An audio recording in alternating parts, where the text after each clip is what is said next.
Tonight we are going to spend some time with a question that almost everyone has asked at one point or another, usually late at night, usually alone, in the quiet dark, when the world has gone still and only the mind keeps moving. Why won't my mind let me rest? You lie down. The body is tired. The day is finally over. The room is quiet, and the lights are low, and everything is ready for sleep. And just as you begin to soften, just as the body starts to sink into the bed, the mind starts up. It replays the day. It rehearses tomorrow. It returns to something said years ago that no longer matters to anyone but you. It picks at a worry like a loose thread, pulling and pulling, as though it might somehow unravel the whole thing and finally be at peace. Before we begin, take a moment to notice where you are. The hour around you, the quiet that has brought you here, the weight of your own body settling at last. Wherever you are, whatever has carried you to this moment, you are welcome here. This is one of the oldest struggles there is. Over 2,000 years ago, the Buddha looked closely at the restless mind, and what he found was surprisingly gentle. He did not say the mind was broken. He did not say you were doing something wrong. He did not offer some difficult technique that only the most disciplined could master. He simply noticed that the mind, left to itself, tends to move. It reaches, it grasps, it chases one thought and then the next, the way a hand reaches for one thing and then another, never quite resting, never quite satisfied, always leaning toward whatever comes next. And he discovered something else, something that changes everything. You do not have to follow it. That is what tonight is about. We are going to look at the restless mind through stories and teachings that have helped people for a very long time. Gentle stories, old stories, the kind that do not ask anything of you, but simply unfold slowly in the dark. You do not need to know anything about Buddhism. You do not need to remember any of it. You do not need to understand every word or follow every thread or arrive at any particular insight. There is nothing to figure out. If your attention drifts, let it drift. If sleep comes, let it come. So settle in wherever you are. Let your shoulders soften and feel them drop just a little away from your ears. Let the day fall away behind you like a road you have already traveled and need not walk again. Let your body grow heavy, held and supported, asking nothing of you now. Take one slow breath in and let it go. You are here with moonlit Dharma, and there is nowhere else you need to be. Let us begin. People often think their restless mind at night is a personal flaw. You lie down to sleep, and the mind starts up, and somewhere underneath it all is a quiet sense that something is wrong with you. That other people drift off easily the moment their heads touch the pillow. That you alone are cursed with a mind that will not be still. A mind that insists on thinking and turning and worrying long after you have begged it to stop. But this is not a flaw. It is simply what minds do. And understanding this, really understanding it, is the first small step toward rest. During the day, the mind is busy with tasks. There are things to do, places to be, problems to solve, conversations to have. The mind has somewhere to put its energy, 1,000 small jobs to occupy itself with from morning until evening. But at night, when the tasks fall away and the room goes dark and there is nothing left to do, that same energy has nowhere to go. The mind is still running, still humming, still looking for something to work on. And so, finding nothing in the outer world, it turns inward. It begins to tell stories, stories about the past, stories about the future, stories about what you should have said and what you must remember to do and what might go wrong if you are not careful enough. It rummages through the day, looking for unfinished business. It reaches into tomorrow, looking for things to worry about. And the strange thing is, the mind is not doing this to torment you. It is trying to help. It genuinely believes that if it just goes over everything one more time, if it just solves this one worry, if it just prepares for every possible outcome, it can keep you safe. The restless mind is, in its own way, an anxious guardian, pacing the halls all night, certain that its vigilance is the only thing holding disaster at bay. The Buddha understood this restless quality of the mind very deeply. He saw that the mind has a habit of motion, and that the habit is very, very old. In the Dhammapada, that ancient collection of his sayings, he gave us an image for it. Like a fish pulled from its home in the water and thrown onto dry land, he said, this mind flips and flaps about. Picture it for a moment. The fish thrashes. It flips and twists and writhes, desperate, searching for the water it knows, the element where it belongs, the place where it can finally be at ease. The restless mind at night is doing something very similar. It is thrashing, looking for solid ground, looking for the cool water of resolution, of certainty, of having everything finally figured out. In that same chapter, the chapter on the mind, the Buddha put it plainly. The mind is hard to hold down, he said, nimble, alighting wherever it likes. Its taming is good. The mind well tamed brings ease. These words are more than 2,000 years old, and yet they describe exactly the thing you may be feeling right now, in the dark, as the mind alights first on one worry and then on another, never resting anywhere for long. And here is the first gentle truth of the evening. You cannot stop a fish from thrashing by grabbing it and squeezing. You cannot quiet the mind by fighting it. The taming the Buddha spoke of is not a battle, and it is not done by force. The harder you try to force the mind to be still, the more it struggles, because the forcing is itself a kind of motion. The effort to stop thinking is another thought, and the struggle to be calm is not calm at all. Think about how this feels, because you have almost certainly lived it. You are lying in bed, a thought arrives, uninvited, and you think, no, not now, I need to sleep, I cannot afford to lie here thinking, and you push the thought away. But pushing is effort, effort is tension, tension is the opposite of rest. So now you have two problems where you had one, the original thought and the struggle against it. The first wave and the second wave you made by thrashing against the first.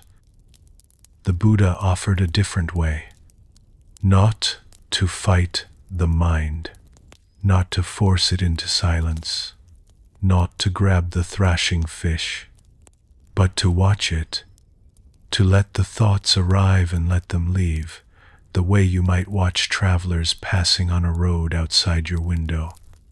You do not have to stop them.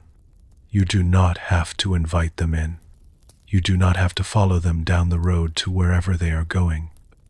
You can simply notice them and let them pass. This is the heart of what we will return to again and again tonight, in story after story, in teaching after teaching. Let it pass.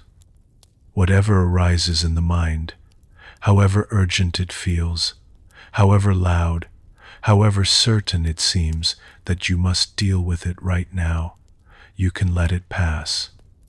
Not by force, not by struggle, but by the gentlest loosening of your grip, the quiet decision to stop holding on. Let us explore a story. High in the mountains, where the air was thin and cool and the clouds sometimes drifted right through the courtyard, there was a small monastery of gray stone. It had stood there for hundreds of years, weathered by wind and snow, and within its quiet walls, generations of students had come to learn the art of meditation. In this monastery, there lived an old teacher whose face was lined and gentle, and a young student who had recently arrived, full of earnestness and hope. The student wanted very much to do it well. He had given up a great deal to come to the monastery, and he was determined to make it worthwhile. And like many earnest people, he had decided that doing it well meant trying very hard. Whatever the task, he believed, the answer was effort. More effort, always more. Each evening he would sit down to meditate in his small stone cell, arranging himself carefully, setting his back straight, closing his eyes with great resolve. And each evening the same thing happened. His mind would fill with thoughts about his family, far away in the village he had left behind, thoughts about whether he was making any progress at all, thoughts about the other students, and whether they were further along than he was, and what the teacher thought of him. And each time a thought arrived, he would clench his jaw and try to force it out of his mind. He imagined his mind as a room, and himself as the guard standing at the door, and his sole job was to keep the thoughts from entering. It was exhausting. He would finish each session tense and discouraged, his shoulders tight as knots, his head aching, his hands sore from being clenched. The harder he guarded the door, the more thoughts seemed to come. They arrived in crowds, in waves, in endless lines. Some nights, it felt as though the whole world was gathered outside that door, pressing in, and he alone had to hold it shut. He grew frustrated, then ashamed, then quietly despairing. He had come all this way, and he could not even manage to sit quietly for an hour.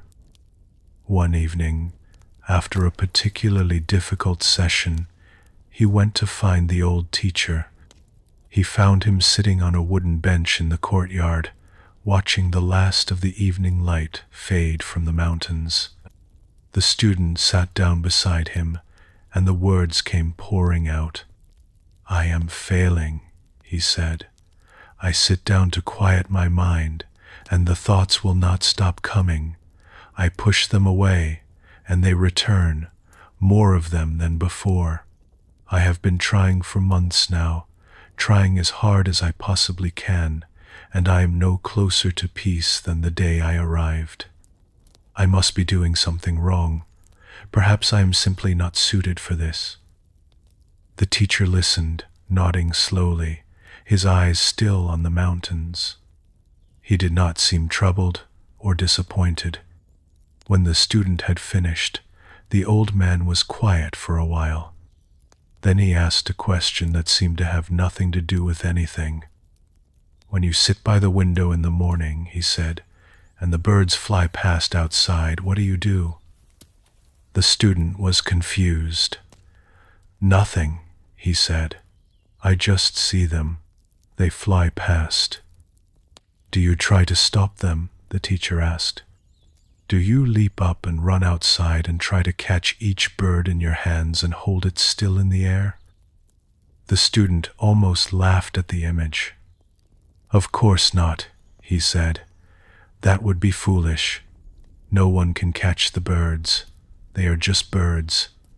They fly past on their own, and then they are gone. The teacher smiled and turned at last to look at the young man. Your thoughts, he said, are also just birds. They fly past on their own. You do not need to catch them. You do not need to hold them. You do not need to stand guard at the door, fighting to keep them out. You only need to sit by the window, quietly, and let them pass. The student sat with this for a long moment, turning it over. But I thought, he said slowly, that meditation was about having no thoughts, about emptying the mind completely. I have been trying so hard to make my mind blank, and I cannot do it. No, said the teacher gently. Meditation is not about having no thoughts. That is a mistake almost everyone makes at the beginning. Meditation is not about emptying the mind. It is about not chasing what arises in it. Look up at the sky tomorrow. The sky does not stop the birds from flying through it. The sky does not push the clouds away, or fight the wind, or struggle against the passing storm. And yet the sky remains the sky, wide, open, untouched by anything that moves across it. You are not the birds. You are not the clouds. You are the sky. The student felt something loosen in his chest, just slightly, like a knot beginning to give. Then what do I do? He asked, when a thought comes. You let it come, the teacher said, and then you let it go. You do not invite it to stay, and you do not chase it away. You simply notice it, the way you would notice a bird crossing the open sky, and you let it continue on its journey. It will pass. They always pass. The only thing that ever keeps a thought circling is your own reaching for it. That night, the student returned to his small stone cell, and he sat down to meditate. A thought arrived, as it always did, almost the moment he closed his eyes. A thought about his family, about whether his mother was well. But this time, he did not clench his jaw. He did not leap up to guard the door. He simply noticed the thought, the way he might notice a bird passing the window. Ah, there is a thought about my mother. And then, without his doing anything at all, without struggle, without force, it passed. Another came. A thought about the morning's lesson. He let it pass too. And another, about a noise in the hallway. Some thoughts lingered longer than others. Some circled back, returning 2 or 3 times before drifting off for good. But he no longer felt that he had to do anything about them. He was the sky, and they were only birds, and the sky has all the room in the world. Birds can cross it all day long, in their thousands, and the sky is never the least bit crowded. For the first time in many months, his shoulders softened, his jaw unclenched, his hands, resting open in his lap, were loose and easy. And somewhere in the middle of all those passing thoughts, in the quiet space between them, he found something he had been chasing for so long that he had never once noticed it was already there. A stillness, a peace, not the absence of thought, but a calm that held the thoughts the way the sky holds the birds, wide and open and entirely undisturbed. This is the strange and beautiful thing about the restless mind. The quiet we are looking for is not somewhere else. It is not on the other side of the thoughts, waiting for us only after we have cleared them all away. It is here, right now, underneath the noise. The way the sky is always there behind the clouds, even on the most overcast day, even when not a single patch of blue is visible. The clouds do not destroy the sky. They only hide it for a while. We tend to believe that we must first get rid of every thought, and then, only then, will we find peace. We treat peace as a reward at the end of a long battle. First, I will defeat all my thoughts, we tell ourselves, and then I will be allowed to rest. But this gets it exactly backwards. The effort to get rid of the thoughts is itself a thought, and the struggle to be calm is not calm. A thought is not a command that you must obey. A thought is not a fact that you must accept. A thought is not an emergency that you must solve.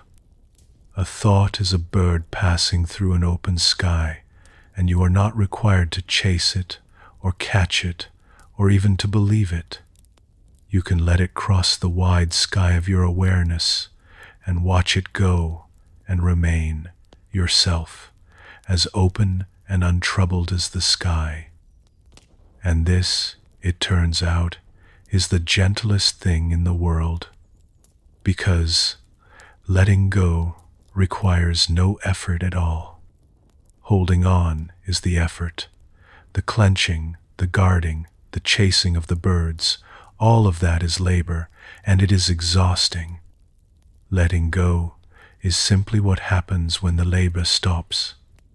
When the hand, tired of gripping, finally opens.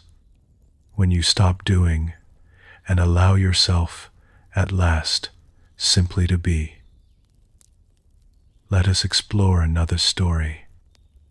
In a village beside a slow-moving river, where willow trees leaned over the water and the evenings came on soft and golden, there lived a woman who could not sleep. For many years, she had slept easily, the way most people do, without ever giving it a thought.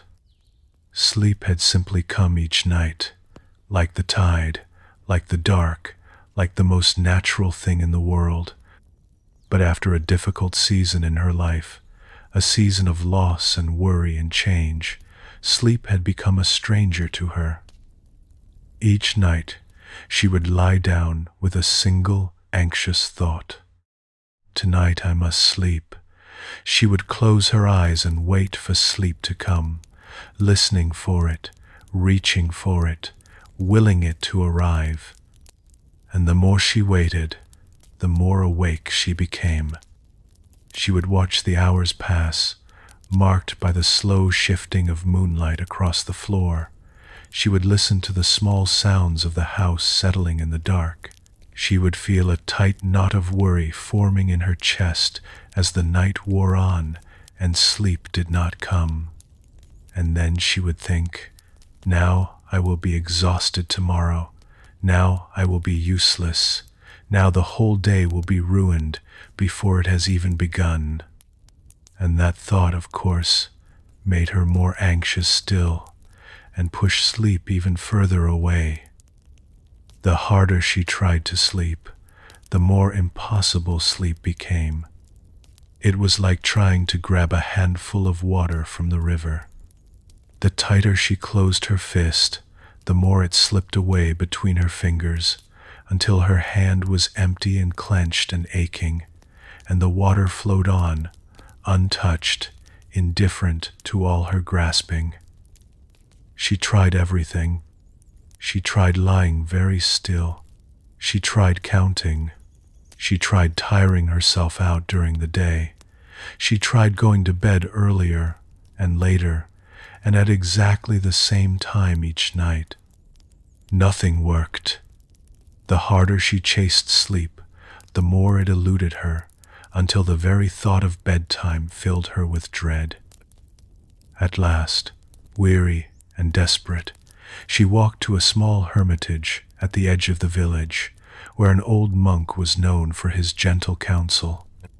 People came to him with all manner of troubles, and he received them all the same way, with patience and warm tea, and a quietness that seemed to slow the very air around him.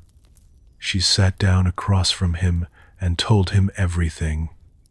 The sleepless nights, the growing dread of the evening, the exhaustion that followed her through every waking hour like a shadow. "Please," she said, and her voice nearly broke, "tell me how to make myself sleep. I will do anything, any practice, any discipline, anything at all." The old monk poured her a cup of tea, slowly, and set it before her, and was quiet for a long while. The steam rose between them in the lamplight. Then he said something she did not expect. "I cannot teach you how to make yourself sleep," he said. "No one can. Sleep is not something you do. Sleep is something that happens when you stop doing." The woman's heart sank. "But I am not doing anything," she said. "I am lying still in the dark, doing nothing at all. I am trying as hard as I can to fall asleep." "That," said the monk gently, "is precisely the doing.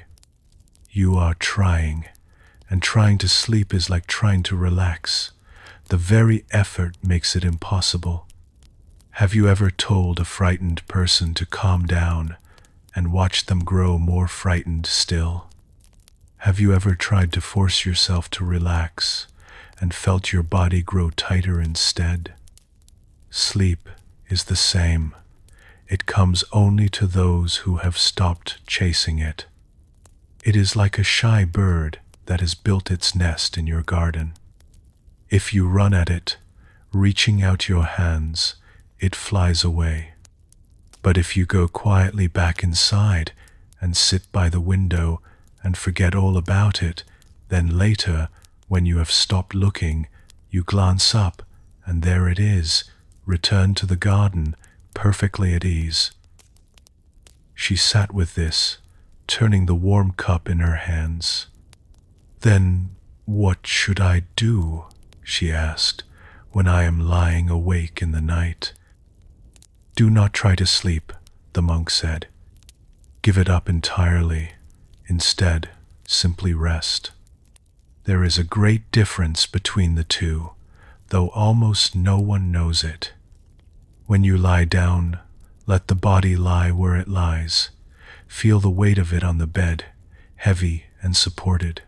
Feel the breath moving in and out, all on its own, without your changing it or controlling it in any way. And when a thought comes, and it will, do not fight it. Do not believe the story that it is keeping you awake. Just let it pass, the way you would let a leaf float by on the surface of the river. You are not trying to sleep. You are only resting. And here is the secret. If rest is all you get tonight, then rest is enough. Even quiet rest is not wasted.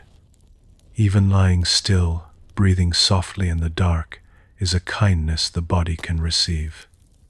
Let go of the demand for sleep and ask only for rest, and you will find that you have stopped chasing the shy bird. And then, in its own time, when you have forgotten all about it, it will return.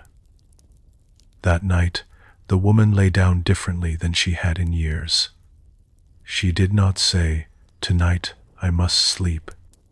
The old demand, the anxious command, she simply set it aside. Instead, she said, quietly, to herself, "Tonight I will simply rest. That is all. Just rest."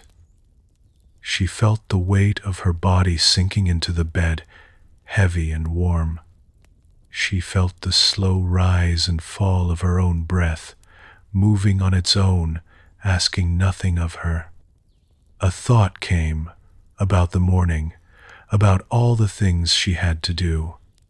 And instead of grabbing it, instead of letting it tighten the knot in her chest, she watched it float by, a single leaf on the dark and moving water of the river. Another thought came about something left unfinished. She let it float by too. She was not trying to sleep. She was only resting. There was no test to pass, no goal to reach, nothing she had to make happen. The terrible pressure was gone. The dread was gone. There was only the body and the breath, and the quiet floating away of one thought after another, like leaves on a river that had been flowing, patient and unhurried, long before she was born, and would go on flowing long after. She did not notice the moment she fell asleep. No one ever does. That is the very nature of sleep. It does not arrive while we are watching for it, standing guard, waiting at the gate. It slips in only through the quiet door we open when we finally stop trying, when we release the demand and settle into rest, when we are no longer reaching for anything at all. And in the nights that followed, she began to sleep again. Not every night, not perfectly, not all at once, but more and more, easily and naturally, the way she had as a child. Not because she had found some clever way to force it, but because she had finally stopped forcing. She had learned the gentlest of lessons, the one the old monk had given her over a cup of tea in the lamplight. That rest is not something you reach for. Rest is what remains when the reaching stops. There is a quiet wisdom hidden in the woman's story, and it is worth pausing over before we go on. So much of our restlessness, both in the day and in the long hours of the night, comes from the belief that peace is something we must achieve, something we must work for, strive toward, earned through enough effort and enough worry. We believe that if we just try hard enough, plan carefully enough, think it all through one more time, we will finally arrive at the calm we are looking for. But the calm is not at the end of the trying. The calm is on the other side of letting the trying go. This is one of the deepest paradoxes the Buddha pointed to. The things we most want, peace, rest, ease, contentment, cannot be seized by force. They are not territories to be conquered. They are more like sleep itself, or like the trust of a shy animal, or like the surface of a pond growing still. They arrive only when we stop grasping, only when we release our white-knuckled grip and allow them to come to us in their own time. The Buddha saw this with great clarity. He saw that the grasping mind, the reaching mind, the mind that will not let you rest, is not an enemy to be defeated.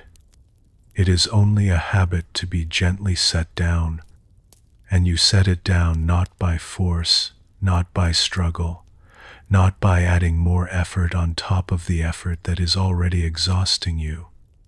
You set it down by noticing, by seeing the thought as it arises and letting it pass, by feeling the breath, here, now, without needing to change it, by returning, again and again, with the softest possible touch, to this moment, the only place where rest has ever lived.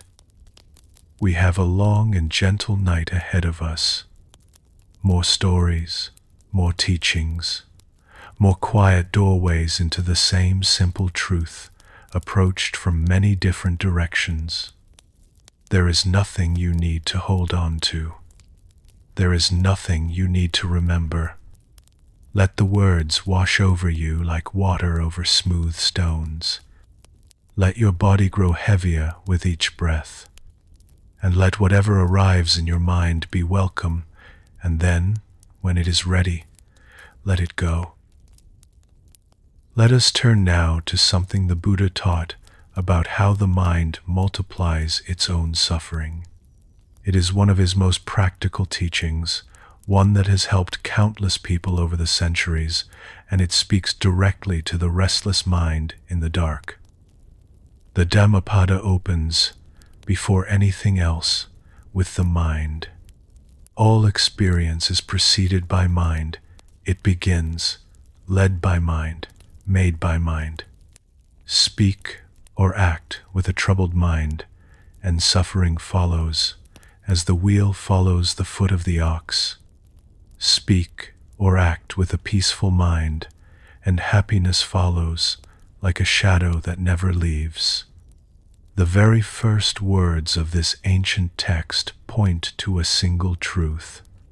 So much of our suffering, and so much of our peace, begins not in the world around us, but in the quality of the mind we meet it with. And nowhere is this easier to see than in the way the mind takes a single painful moment and makes it suffer many times over. The Buddha had a way of showing this to his students. He once asked them a simple question. When a person is struck by an arrow, he said, "Does it hurt?" The students said, "Yes, of course. An arrow causes pain. That is what arrows do." Then he asked a second question. If that same person is struck by a second arrow in the very same spot as the first, does it hurt more? And the student said, "Yes, naturally. A second arrow striking the same wound would hurt far more than the first." Then the Buddha said something that has echoed down through 2,000 years. In life, he said, we cannot always avoid the first arrow. The first arrow is what actually happens to us. A loss, a disappointment, a harsh word, a difficult day, a pain in the body, an illness, a sorrow. These things come to every human life, and they bring their own measure of hurt, and that is simply part of being alive. No one, however wise, escapes the first arrow entirely. But the second arrow, he said, is the one we fire into ourselves. It is our reaction to the first. The worry piled upon the worry, the resentment that festers, the endless turning over of what happened, replaying it again and again, the story we tell ourselves about what it means, and how unfair it is, and what it says about us, and what terrible things it surely predicts about the future. The first arrow was the event. The second arrow is all the suffering we add to it, long after the event itself has passed. And here is what the Buddha most wanted his students to see. The first arrow we often cannot help, but the second arrow is optional. Think about how this plays out in the night.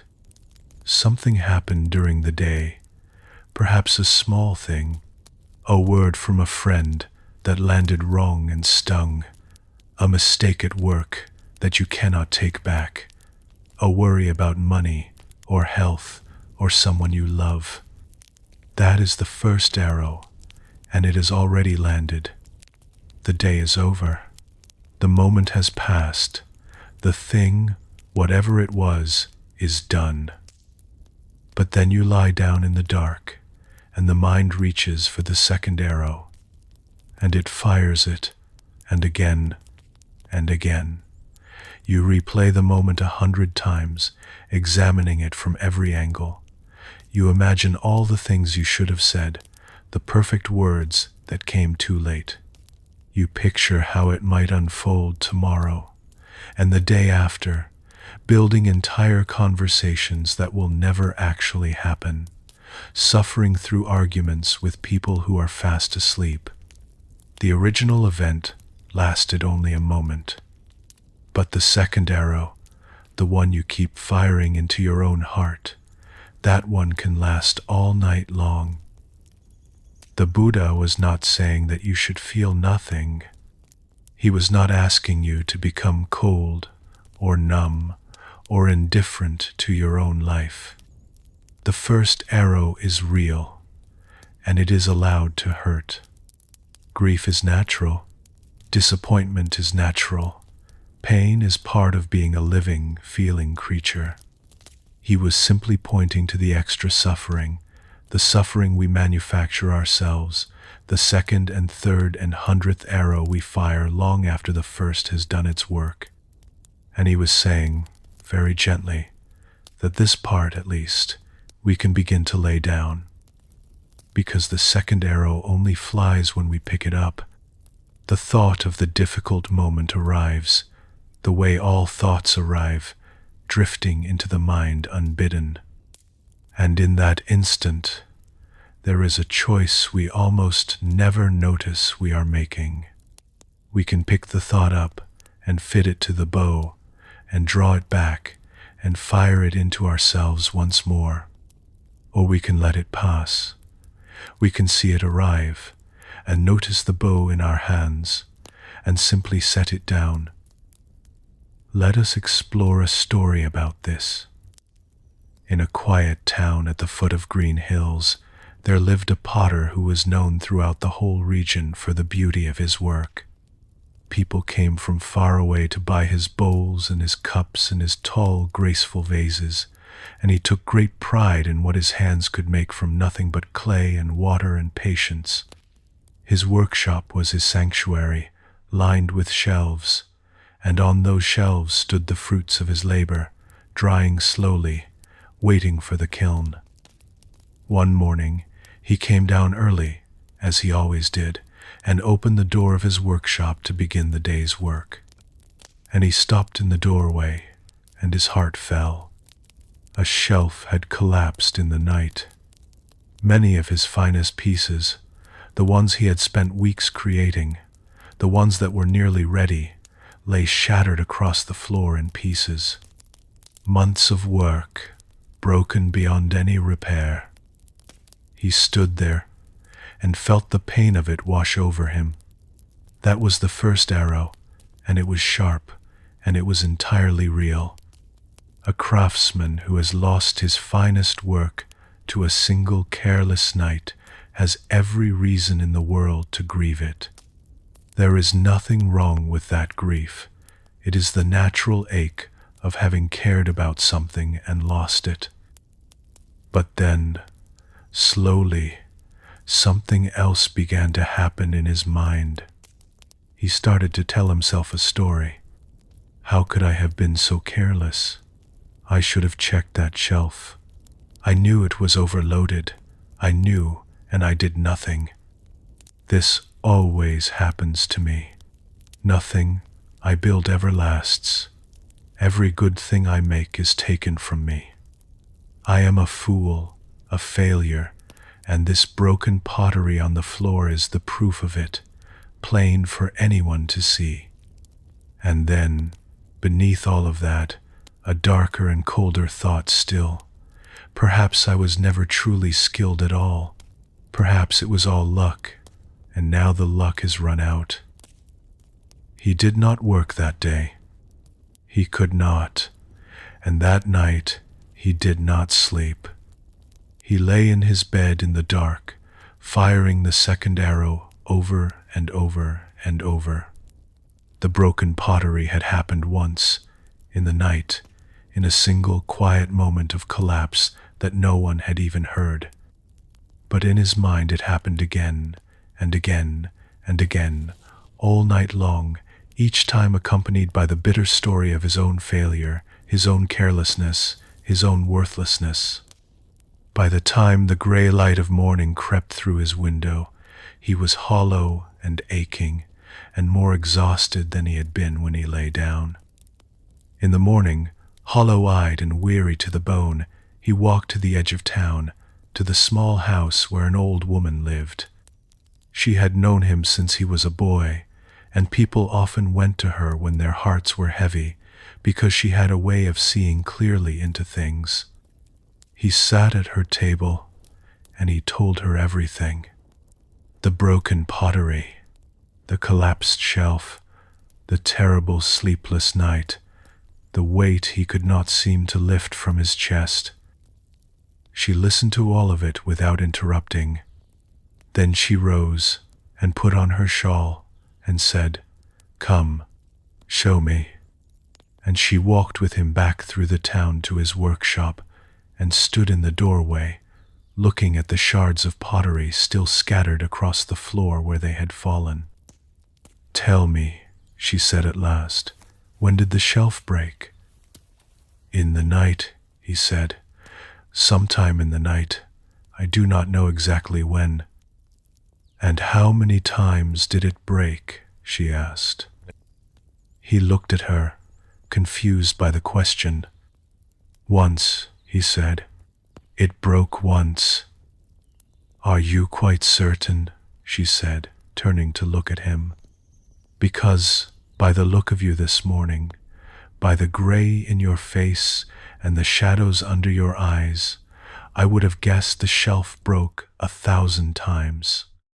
I would have guessed it broke once in the night, and then 999 times more inside your own mind, all through the long dark hours, while you lay there and broke it again and again." The potter was silent. He looked at the shards on the floor, and then at the old woman, and then at the floor again. "The shelf broke once," she said, and her voice was gentle now. "That was the world's doing, and it brought you real sorrow, and that sorrow is right and good and human. You are allowed to grieve what you lost. But every other breaking, all night long, every single one of those, that was your own doing. You picked up the broken pieces in your mind, and you shattered them again and again and again. The world broke your pottery one single time. And you, my dear friend, you have been breaking yourself ever since." The potter looked at the shards on the floor, and for the first time since the morning before, he truly saw them, not as a verdict on his whole life, not as proof of his failure, but simply as what they were. Clay, broken clay on a wooden floor. The grief he felt was real, and he let himself feel it.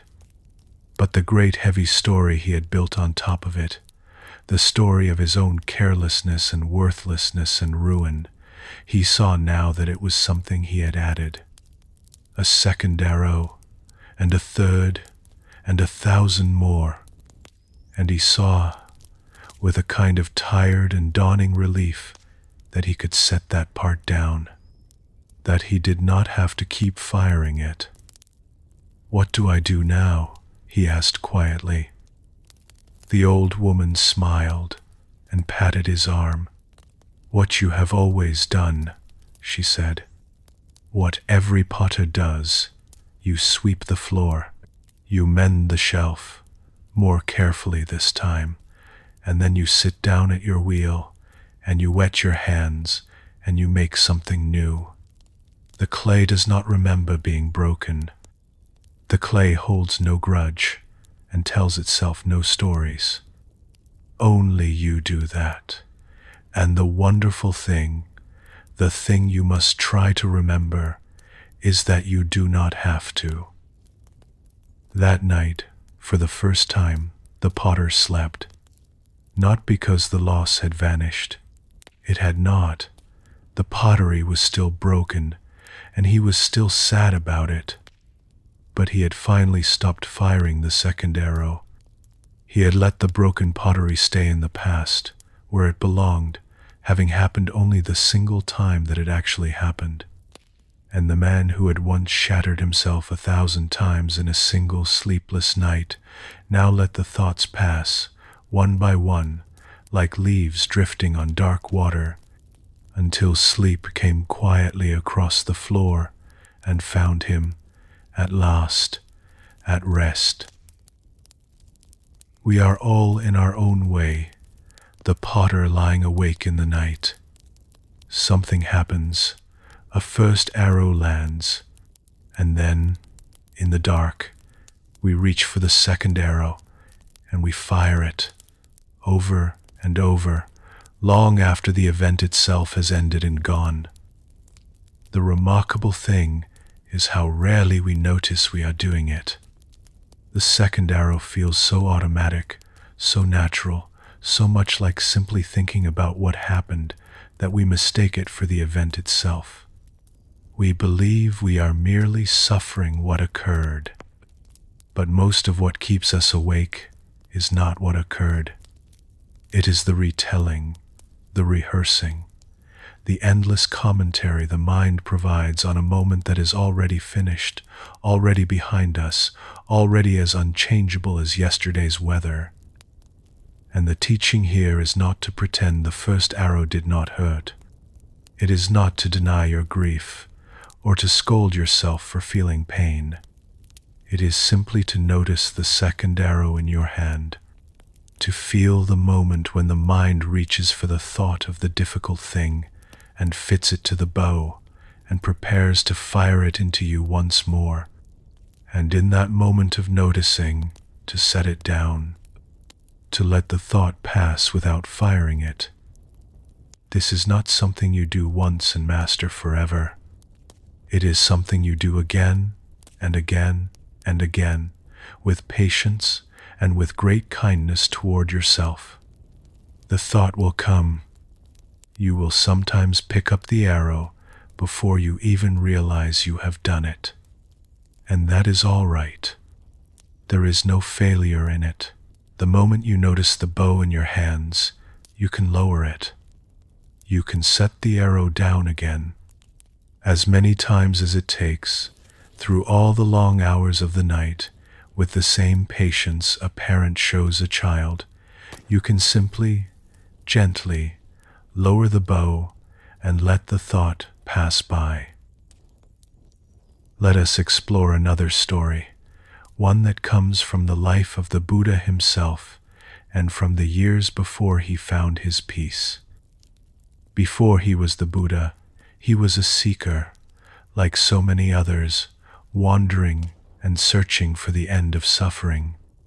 And in those years, he believed, as the potter once believed, and as the earnest young student believed, that the answer was effort. More effort, harder effort, always more. He practiced the harshest disciplines. He ate almost nothing, until his body was thin as a withered branch. He denied himself sleep. He pushed himself to the very edge of what a human being can endure, certain that if he just suffered enough, just strained hard enough, he would break through to the truth. But all his striving brought him no peace. It brought him only weakness and exhaustion and a mind too tired to see clearly. The harder he tried to force his way to freedom, the further freedom seemed to recede. One evening, weak and discouraged, he sat beneath a tree near a river. And along the river came a boat, and in the boat was a music teacher, instructing a young student on the playing of a stringed instrument, a kind of lute. Their voices carried clearly across the water in the still evening air, and the seeker, sitting beneath his tree, could not help but overhear. If you tighten the string too much, the music teacher was saying, what happens? And the student plucked it, and the string was stretched so tight that it gave only a thin, strained, unpleasant sound, and a moment later it snapped. You see, said the teacher, too tight and the string breaks. It cannot make music at all. And if you loosen the string too much, the teacher went on. The student loosened it and plucked again, and the string was so slack that it made no real note at all, only a dull and lifeless buzz. Too loose, said the teacher, and there is no music either. The string must be slack and dead. But here, said the teacher, and the seeker heard the string being adjusted, tightened just so, with care, until it was neither too tight nor too loose. And when the student plucked it now, a clear and beautiful note rang out across the water, pure and full and alive. There, said the teacher, not too tight and not too loose, tuned just right. That is where the music lives. The seeker beneath the tree sat very still, for he understood all at once that the teacher was speaking not only of the instrument, but of the whole of his striving. He had tightened the string of his own life too far. He had strained and forced and pushed himself to the breaking point, and it had made no music, no peace, no freedom, only a thin and strained and snapping sound. And he saw the middle way, not too tight and not too loose, not the harshness of endless forcing and not the slackness of giving up entirely, but a gentle, balanced, well-tuned effort, the kind of soft attention that holds the string just so, without strangling it, without letting it go dead. That evening, he gave up the harsh disciplines. He ate a simple meal. He rested his exhausted body, and not long after, with a mind no longer strained to breaking, no longer forced, but quiet and balanced and clear, he found the peace he had been seeking all along. There is something in this for you, lying in the dark tonight. The restless mind cannot be forced into stillness. Tighten the string too far, strain too hard to sleep, fight too fiercely against your own thoughts, and the string only snaps, and there is no rest, no music, no peace. But there is a tuning, gentle and balanced, that lets the music come, a soft attention, a loosening that is not collapse, an effort so light it hardly feels like effort at all. You are not trying to force the night.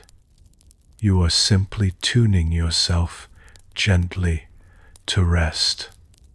Not too tight, not too loose. Just letting the thoughts pass and letting the body grow heavy and letting the clear, quiet note of rest ring out on its own. There is a gentle image, often shared among those who sit in quiet practice, that holds a whole way of being inside it. Let thoughts come and let them go. Just do not serve them tea. Picture it for a moment. In the warm and unhurried way you might picture a scene in a story. You are sitting in a house, your own house, and the door stands open, and visitors come and go as they please. Some of them you recognize. Some are complete strangers. Some are pleasant and welcome, and some you would very much rather not see at all. This house is your mind, and the visitors are your thoughts. They arrive on their own, without ever asking your permission. And, just as importantly, they leave on their own too, if only you let them. But here is what we usually do, almost without realizing it. A thought arrives at the open door, and instead of simply letting it pass on through, we stop it. We invite it in. We pull out a chair, and we sit it down at the table, and we pour the tea. And we lean in close and say, "Tell me everything. Tell me again about the thing I am worried about. Tell me again about the mistake I made today. Tell me again about all the things that might go wrong tomorrow and next week and next year." And the thought, only too happy to be so warmly received, settles deep into the chair and begins to talk. And it talks for hours. This, more than anything, is what keeps us awake in the night. Not the arrival of the thought. The thought's arrival is brief and harmless and would pass in a moment if we let it. What keeps us awake is the tea we serve it, the chair we pull out, the welcome we offer, the long conversation we sit down to have. The worry about tomorrow would drift past the open door in an instant if we let it. But we stop it. We engage. We argue with it, or we believe it, or we follow it down a long winding corridor of what-ifs and if-onlys.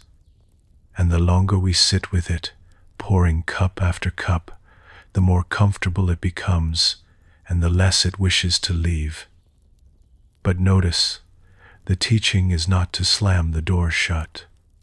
Remember the earnest young student who tried so hard to guard the door, and how it exhausted him, and how the thoughts only seemed to multiply outside it. You do not have to keep the thoughts out. That is its own kind of struggle, its own kind of tea, served not in welcome, but in war. You only have to stop serving them tea, to leave the door open and let them pass through, and simply decline to host them. A thought arrives. You see it, you acknowledge it, without alarm. Ah, there is the worry about tomorrow, come to visit again, and then you simply do not pull out the chair. You do not pour the tea. You do not lean in and ask it to tell you the whole long story. You let the thought stand at the open door for a moment, unattended, unhosted, unwelcomed, and unfought, and finding no chair, and no tea, and no eager listener, it does the only thing a thought can do under such circumstances. It drifts away, on its own, the way all thoughts do in the end, when we simply stop feeding them. Let us explore another story. In a monastery near a great and ancient forest, there lived a monk who had a troublesome neighbor in the small stone cell beside his own. The neighbor was a younger monk, newly arrived, restless and talkative, who had not yet learned the deep value of silence. At all hours of the day, and often of the night, he would knock on the older monk's door, wanting to discuss his worries, his doubts, his endless small complaints about life in the monastery. The food was too plain. The bell rang too early. The work was too hard. The other monks did not understand him. On and on it went, a steady stream of grievance and unease. At first, the older monk welcomed him every single time. He was a kind man, and he did not wish to turn anyone away. So, whenever the knock came, he would rise and open the door and invite the young man in and make the tea and listen, for hours sometimes, to the same worries repeated in slightly different words. And the young monk, finding such a patient and willing audience, came more and more often. Soon he was knocking several times a day, then in the evenings, then in the deep middle of the night, when some fresh worry had seized him and would not let him rest. The older monk grew exhausted. He could not meditate, for the knock would come and scatter his quiet. He could not rest, for he was always listening for it. He could barely sleep, for the young monk's worries had become, in a strange way, his own. They filled every quiet hour. They followed him into his dreams, and he did not know what to do, for he did not wish to be unkind, and yet he was being slowly worn down to nothing. At last, He went to the abbot, an old man of great and settled stillness, whose presence alone seemed to quiet a troubled heart. He explained the whole situation. "I do not want to be unkind," he said. "Truly, I do not. But this young monk and his endless worries are wearing me down to the bone. Every time he knocks, I rise. I open the door. I make the tea. I listen. And it never ends, and it never will end, and I am losing my own peace entirely. What in the world should I do?" The abbot considered this for a long, quiet while. Then he asked a curious question. "When the young monk knocks at your door," he said, "who is it that opens the door?" The older monk blinked. "I do," he said. "I open it." "And who makes the tea?" the abbot asked. "I do," said the monk. "And who invites him to sit and to stay and to talk for hour upon hour?" The monk was quiet for a moment. "I do," he said at last, more slowly. The abbot smiled very gently. "The young monk only knocks," he said. "That is all that he does. He comes to your door and he knocks. Everything else, the opening of the door, the making of the tea, the long hours of listening, all of that is your own doing. You have mistaken his knock for a command that you are bound to obey. But a knock is only a knock, a sound at the door, nothing more. And you are always, always free to let it go unanswered." The monk sat with this. "But is it not unkind," he asked, "to leave him standing there knocking?" "It is not unkind to rest," the abbot said. "You cannot pour from an empty cup. And there is something more, something you have not yet seen. When you stop opening the door at every knock, the young monk will not stand out there knocking forever. No one does.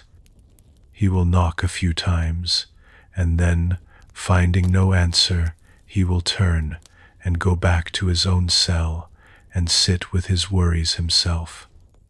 And in sitting with them, alone, in the quiet, he may finally begin to learn what you and I have already learned. That worries, when they are left alone and not endlessly fed, grow quiet on their own. It is only the constant answering, the constant tea, that keeps them alive and knocking." The monk returned to his cell, turning the abbot's words over in his mind. And that very night, as he had known it would, there came a knock at the door. The familiar, insistent knock of his restless young neighbor, come with some fresh midnight worry. And for the first time, the older monk did not rise. He did not open the door. He did not light the lamp. He did not make the tea. He simply lay still where he was and breathed and let the knocking be. It came again, louder, and then again. And the older monk felt the old pull to rise, the old habit, the worry that he was being unkind. But he stayed where he was.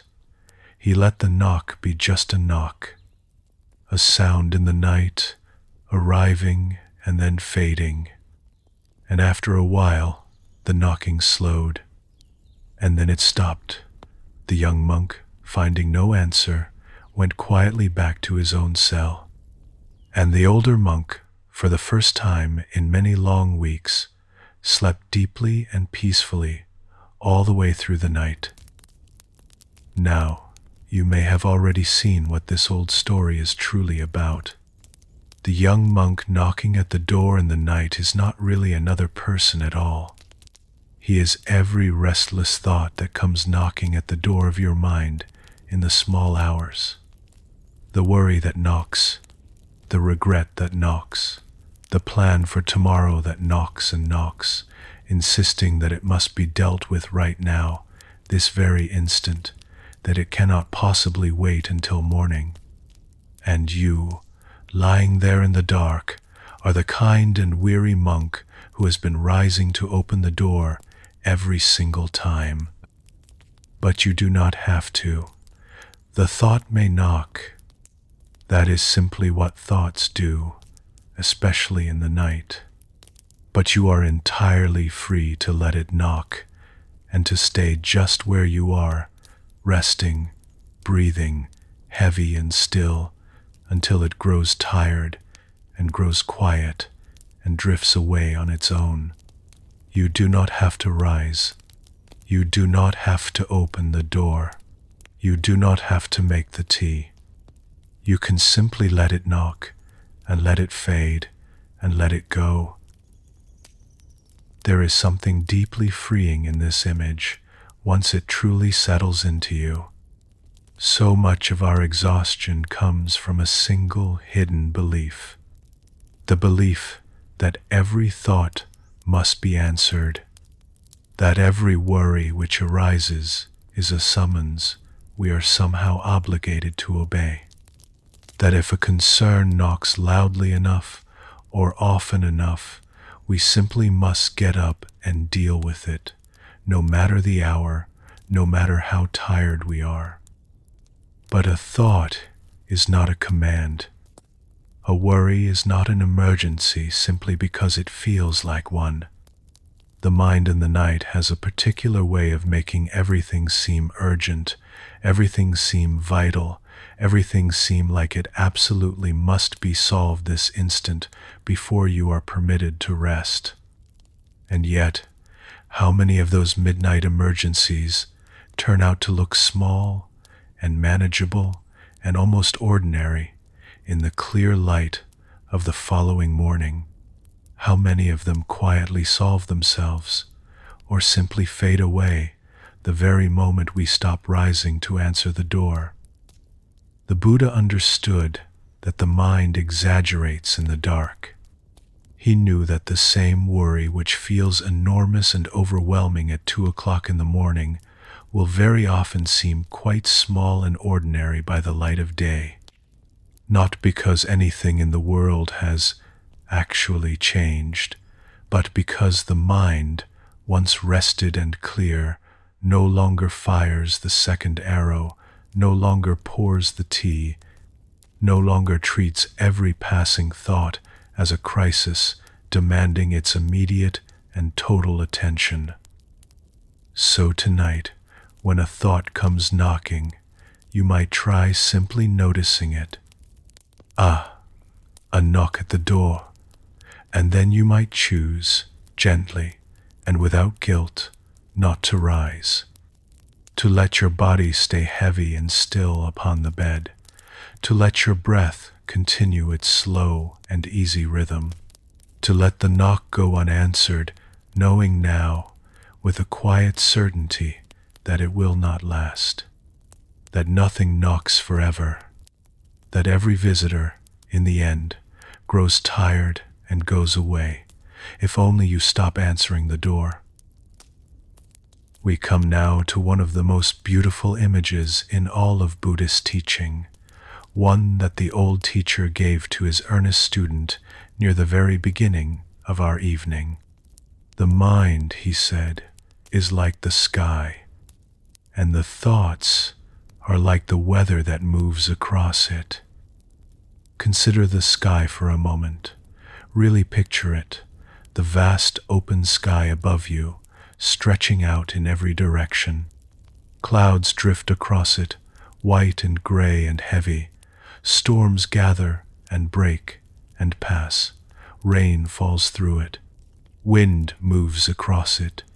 Birds cross it, and the sun burns through it, and the night settles over it. The sky holds all of it.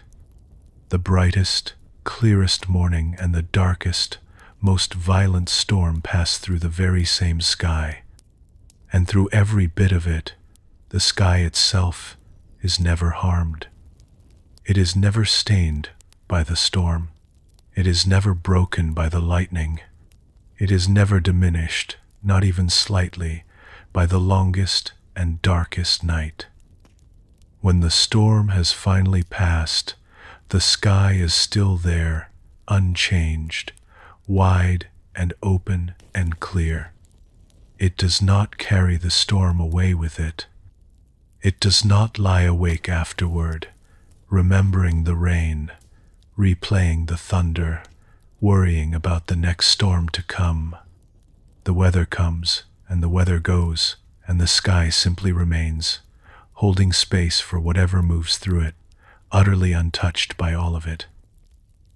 This is what the Buddha pointed to when he spoke of the deepest nature of the mind.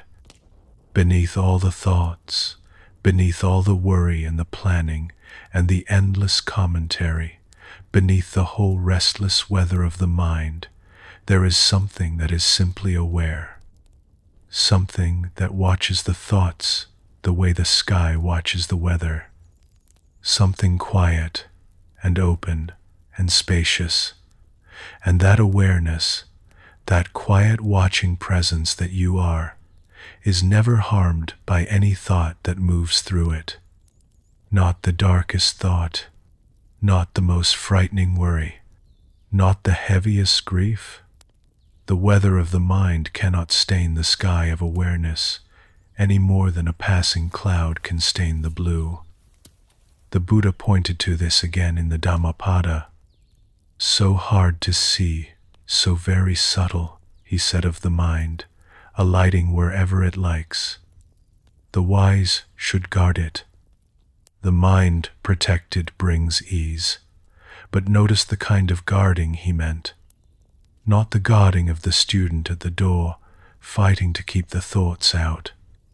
The guarding of the sky, which holds all the weather and is troubled by none of it. The watched mind, he taught, the mind simply observed with quiet awareness, is the mind that finds its ease. But we forget this. Oh, how easily we forget it. We become so absorbed in the weather that we forget entirely that we are the sky. A dark thought arrives, and we believe that we have become the darkness. A storm of worry blows through, and we are utterly certain that the storm is who we are. We identify so completely with the passing weather of our thoughts that we lose all sense of the vast, open, unchanging space in which it is all taking place. We mistake a passing cloud for the whole of the sky. But you are not the worry. You are the space in which the worry appears and through which it passes. You are not the racing thought. You are the quiet awareness that notices the thought racing by. And that awareness, like the sky, has never once been harmed by anything that has ever passed through it. Not the worst day of your life, not the hardest, longest night, not the darkest thought you have ever had, the one you would never say aloud. All of it has passed through the open sky of you, and the sky remains exactly as it has always been, clear and whole and untouched. There is a great and quiet comfort in this, especially in the night, because it means that you do not have to clear the sky in order to rest. You do not have to wait for every last cloud to disappear before you are allowed to find peace. The sky does not wait for perfectly clear weather in order to be the sky. It is already, always, completely and entirely itself, storm or no storm, cloud or no cloud, day or night. And you are already, always, the quiet awareness beneath your thoughts, whether your mind is calm or busy, whether the night is peaceful or full of weather. You do not have to earn it. You do not have to achieve it. You already are it. So tonight, when the thoughts move through, you might gently remember the sky. You might let the thoughts simply be weather, passing clouds, drifting rain, a wind that rises and blows and then dies down again. And you might rest the way the sky rests, holding all of it, touched by none of it, vast and open and quietly, perfectly at peace beneath everything that moves across you. Let us explore a story about this. High in the mountains, far above the villages and the valleys, there was a lake so still and so clear that travelers would journey for many days simply to sit beside it. On a calm morning, the surface of the lake was like a perfect mirror, holding the reflection of the snow-capped peaks and the wide pale sky so faithfully, so flawlessly, that it was difficult to tell where the water ended and the heavens began. To sit beside that lake on a still day was to feel one's own mind grow quiet, as though the great stillness of the water were somehow contagious. Near the lake there lived an old hermit, and one day a troubled young man climbed all the way up the long mountain path to find him. The young man's mind was in great turmoil. He could not sleep. He could not find a moment's peace. His thoughts churned constantly, day and night, a ceaseless storm of worry and fear and regret, and he had come, at last, to believe that something was deeply and permanently wrong with him. "My mind will not be still," he told the hermit, the words tumbling out of him. "It is full of waves, worry, anger, fear, regret, all of it churning and crashing day and night without rest. I have heard that an enlightened mind is calm like still water, like this lake of yours on a quiet morning. But my mind is nothing like that. My mind is a storm that never ends. I will never find peace. Something in me is broken, and I do not know how to fix it." The hermit said nothing at first.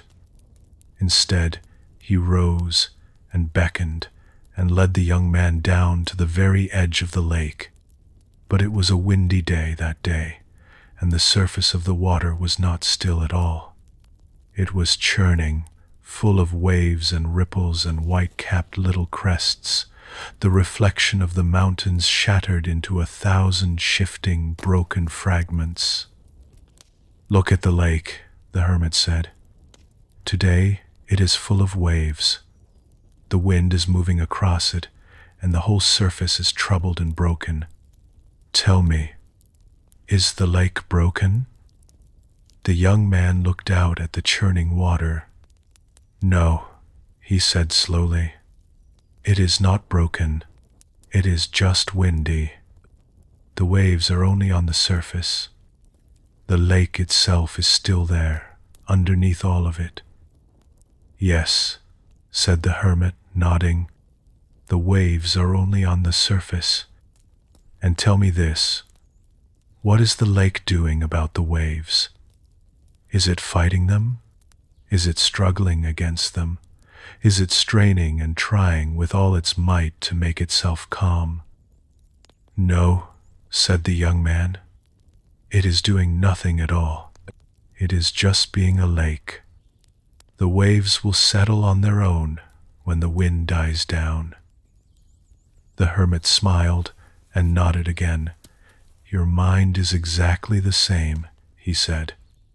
"The waves you speak of, the worry and the anger and the fear, they are only on the surface. They are weather passing across you. And beneath them, deep down in the depths of the lake, the water is perfectly still, as it has always been, as it always will be. You believe that you must first calm the surface, before you can ever find peace. But the peace is not on the surface. The peace is in the depths. And the depths are already calm, already still, no matter how wildly the surface churns above them. The young man stood, looking out at the troubled, wind-blown water. "But how do I reach the depths?" he asked. "How do I get past all of these waves?" "You do not get past them," the hermit said gently. "You stop living on the surface. When a wave rises, you do not climb up onto it and ride it wherever it wishes to go. You let it rise, and you let it fall, and you rest in the still depths far below, watching the surface from deep underneath, where the water never moves. The waves do not reach the depths. They never have, and they never will. A great storm may rage across the top of this lake for days on end, and 100 feet down, in the cold and silent deep, the water does not even know that it is happening." The young man sat down by the edge of the lake, and he stayed there for a long while, watching the waves rise and fall, white-capped and restless under the wind. And slowly, as he watched, he began to understand. He had spent his whole life living on the surface of his own mind, riding every single wave, tossed and thrown by every passing ripple of worry and fear. He had believed, with his whole heart, that he was the waves. But he was not the waves. He was the lake. The whole lake, surface and depths together. And the lake, down in its depths, had been still and calm and at peace all along, through every storm he had ever known. That evening, as the sun lowered toward the peaks, the wind began to die down, and the young man watched the surface of the lake grow calm again, all on its own, not because anyone had forced it, not because the lake had strained or struggled to be still, but simply because the wind had passed, as wind always passes, and the water had returned to its own natural stillness, as water always does when it is simply left alone. He understood then that his mind would do the very same thing. The waves would come, stirred up by the winds of each day, by every trouble and worry and fear. But if he stopped riding them, if he rested instead in the quiet depths and let the surface be whatever it needed to be, the waves would always, in the end, settle on their own. They always did. It was their nature to rise, and it was equally their nature to fall again. And none of it, not one wave of it, ever truly touched the deep and silent stillness underneath. That night, lying down to sleep, the young man did not try to calm his mind. He had given that up, there beside the lake. When a worry rose, he simply let it be a wave on the surface, far above him, and he rested deep below it, in the still and quiet and silent depths. The waves rose, and the waves fell. The surface churned, and then, in time, it smoothed. And deep beneath all of it, undisturbed, untroubled, perfectly at rest, he drifted gently, easily, down into sleep. It is worth resting a moment longer with the image of the lake, because it holds the same truth we have been circling all evening, seen now from a slightly new angle. The mind has a surface, and the mind has depths. The surface is where all the weather happens. The worry, the planning, the fear, the endless restless motion of thought. And the depths are where the stillness lives. The quiet awareness that has been there all along, beneath everything, untouched by any wave that has ever crossed the surface. We suffer when we believe that we are the surface, when every ripple of worry feels like our whole self churning and breaking, when we climb up onto each passing wave and let it carry us, helpless, through the long hours of the night. But we are not the surface. We are the whole lake, surface and depths together, and the depths have never once been troubled by the weather far above them. And notice, in every one of these teachings tonight, the same gentle golden thread running through them all. The earnest student did not have to fight the birds. The sleepless woman did not have to force the sleep. The grieving potter did not have to break himself again and again. The weary monk did not have to answer every knock. The troubled young man did not have to calm the waves. In every single case, peace came not from doing more, but from doing less. From letting go, from letting be, from letting it pass. This is the quiet heart of all of it. You do not have to fix your mind in order to rest. You do not have to win the struggle, because there was never truly a struggle at all. Only the belief that you had to fight. And the moment you set down that fight, the moment you stop climbing onto the waves and stop guarding the door and stop firing the arrow, the stillness that was always underneath begins, quietly, to show itself.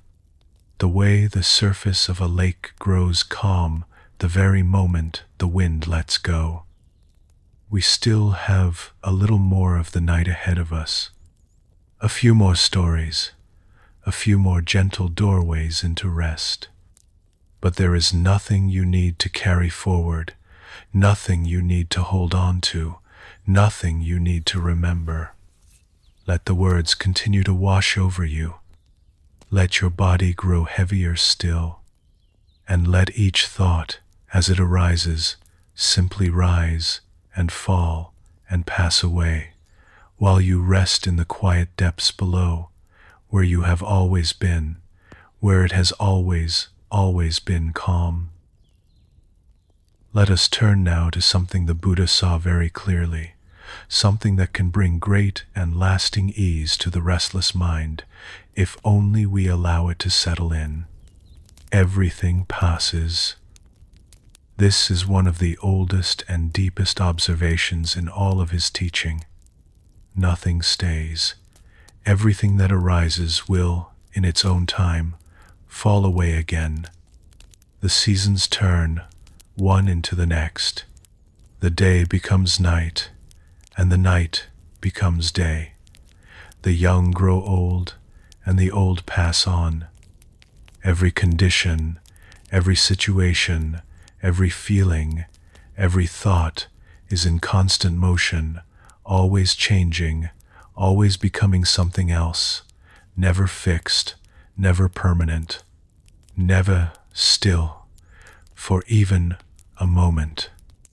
The Buddha called this impermanence, and he saw it as one of the very deepest truths of all existence.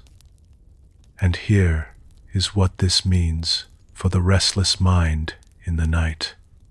Every thought you have ever had has passed. Stop, just for a moment, and truly consider that. Every single thought in your entire life, every worry, every fear, every burning, urgent concern that once felt as though it would never, ever leave you. Where are they all now? Gone, past, dissolved, like clouds that were so solid one afternoon and simply gone by evening. Think of the worry that kept you awake a year ago, the one that seemed so enormous at the time, so impossible, so all-consuming. Can you even fully remember it now? Can you summon back the weight of it? Or has it faded, grown thin, become just a vague shape in your memory? Think of the thing that felt so terribly urgent last month, the problem you turned over and over in the dark, certain it would crush you. It passed, as everything passes, and the thoughts that feel so solid and so permanent tonight, the ones that seem as though they will surely be with you forever, weighing on you for the rest of your days, they too will pass. They are already passing, even now, even as you notice them. There is a great and quiet relief in truly seeing this, because when a thought arrives in the night and feels utterly overwhelming, when it feels as though it will never loosen its grip on you, you can gently remember, this too will pass. It is not permanent. It is not solid. It is not the new and final shape of your whole life. It is weather, and weather always, always moves on. The thought feels eternal only because you are looking at it up close, in the dark, in the night, where every shape looms larger and every shadow stretches longer than it truly is. The Buddha taught that suffering grows whenever we treat passing things as though they were permanent. When we grip a thought as though it will last forever, we suffer. When we believe that a passing feeling is simply who we are, rather than something merely moving through us, we suffer. When we take the cloud to be the sky, the wave to be the lake, the visitor to be a permanent resident of the house, we suffer. But when we see clearly that all of it is passing, every bit of it, the grip loosens entirely on its own. For why would we hold so tightly to something that is already, even now, in the very act of leaving? Watch your own thoughts tonight, gently, and you will see this truth with your own eyes. A thought arises. It holds your attention for a moment. And then, if you do not feed it, if you do not pour the tea, if you do not climb onto the wave, it begins to fade. Another rises up to take its place, and that one fades too, in its turn. The mind is a river, always moving, always flowing, and no thought, however vast and important it may seem in the moment, ever stays for very long. They arise, they linger a while, they pass. This is their deepest nature, and you can trust it completely.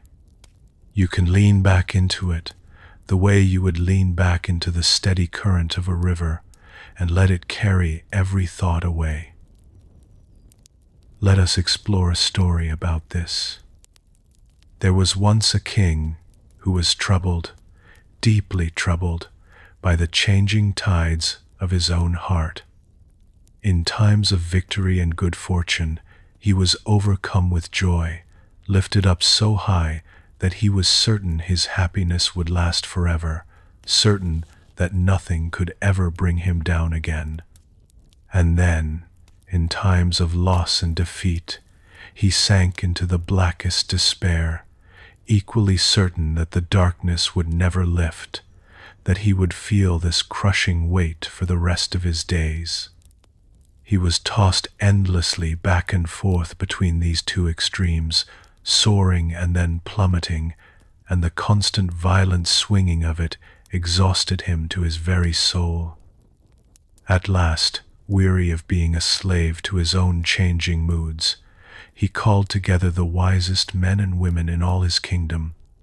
"I am exhausted," he told them, "by this endless swinging of my heart.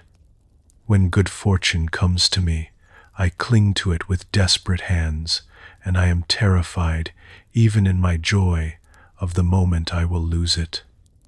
And when misfortune comes, I am utterly crushed beneath it, and I cannot imagine it ever, ever ending. I want something that will steady me, some single truth that I can hold on to in the good times and the bad times alike. Go, all of you, and bring me something that remains true in every circumstance, something that will give me peace whether I am rising or falling." The wise ones bowed and went away and thought long and hard for many days. And when at last they returned to the king, they brought him a single, simple ring, a plain band, nothing grand, nothing jeweled. But inside the band, a few small words were engraved. The king lifted the ring and turned it to read what it said. "This too shall pass." The king studied the words for a long moment, turning the ring slowly in the light. "That is all?" he said at last. "Such plain and simple words. I asked for the deepest wisdom in all my kingdom, and you bring me this?" "Wear the ring, your majesty," said the wisest among them. "Wear it always, and never take it off. And in every circumstance of your life, look at these words, and read them, and let them sink in. When good fortune lifts you up, and you find yourself gripping your joy in terror, afraid of losing it, read the words, 'This too shall pass.' And you will find that you hold your happiness more lightly, and so enjoy it more freely and more fully, because you are no longer clutching it with desperate, frightened hands. And when misfortune crushes you down, and you are certain the darkness is endless and eternal, read the words once more, 'This too shall pass,' and you will find that you carry your sorrow more gently, knowing that it too is moving, knowing that it too is weather, knowing that it cannot and will not stay forever."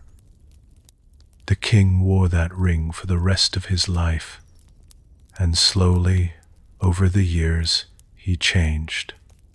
In the good times, he no longer gripped his happiness with those desperate, terrified hands. And because he held it more lightly, he found that he enjoyed it more deeply than he ever had before, savoring each good thing while it lasted, and letting it go with grace when its time had passed. And in the hard times, the dark times, he no longer drowned in his despair, because he knew now, with a deep and quiet certainty, that it was passing even as he felt it, as surely as all things pass. He became steady, calm, at peace in a way he had never known in all his life before, not because his circumstances had stopped changing. They never stopped changing for anyone, but because he had finally at long last stopped expecting them to stay. And here is the gift that this old story offers to you tonight as you lie here in the quiet dark. Whatever thought is keeping you awake right now, whatever worry feels so heavy, so solid, so permanent, you can learn to hold it the way the king learned to hold everything in his life. This too shall pass. The worry will pass. The restlessness will pass. The heaviness in your chest will pass. This very night, however long and endless it may feel right now, will pass, as every night that has ever been has always passed into morning. And the thought that seems so urgent and so vast tonight will, by morning, or by next week, or by next year, be gone entirely, dissolved, faded, carried away, like all your countless other thoughts before it, into the long and gentle and forgetting river of a life. There is a particular kind of peace that comes from this teaching, and it is a little different from the others we have explored tonight. It is the peace of trusting the natural movement of things, of knowing, deep down, that you do not have to make the thought leave, because it is already leaving, all on its own. You do not have to force an end to the difficult night, because the night is already ending, moment by moment, breath by breath, whether you watch it or not. So much of our struggle in the dark comes from a kind of forgetting.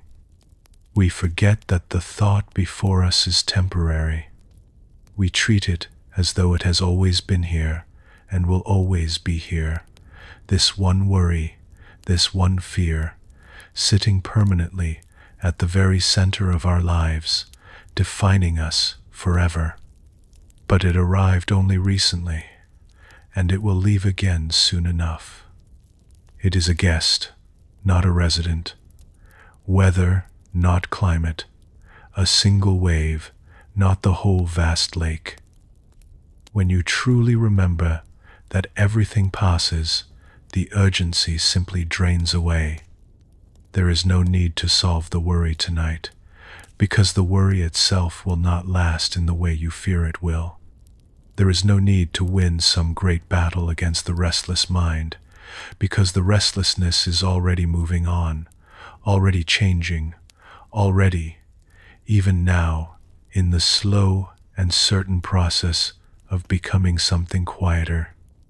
You need only rest and breathe, and let the great wide river of impermanence carry each passing thought away, gently, as it always has, as it always will, for as long as there are thoughts and rivers and quiet nights like this one.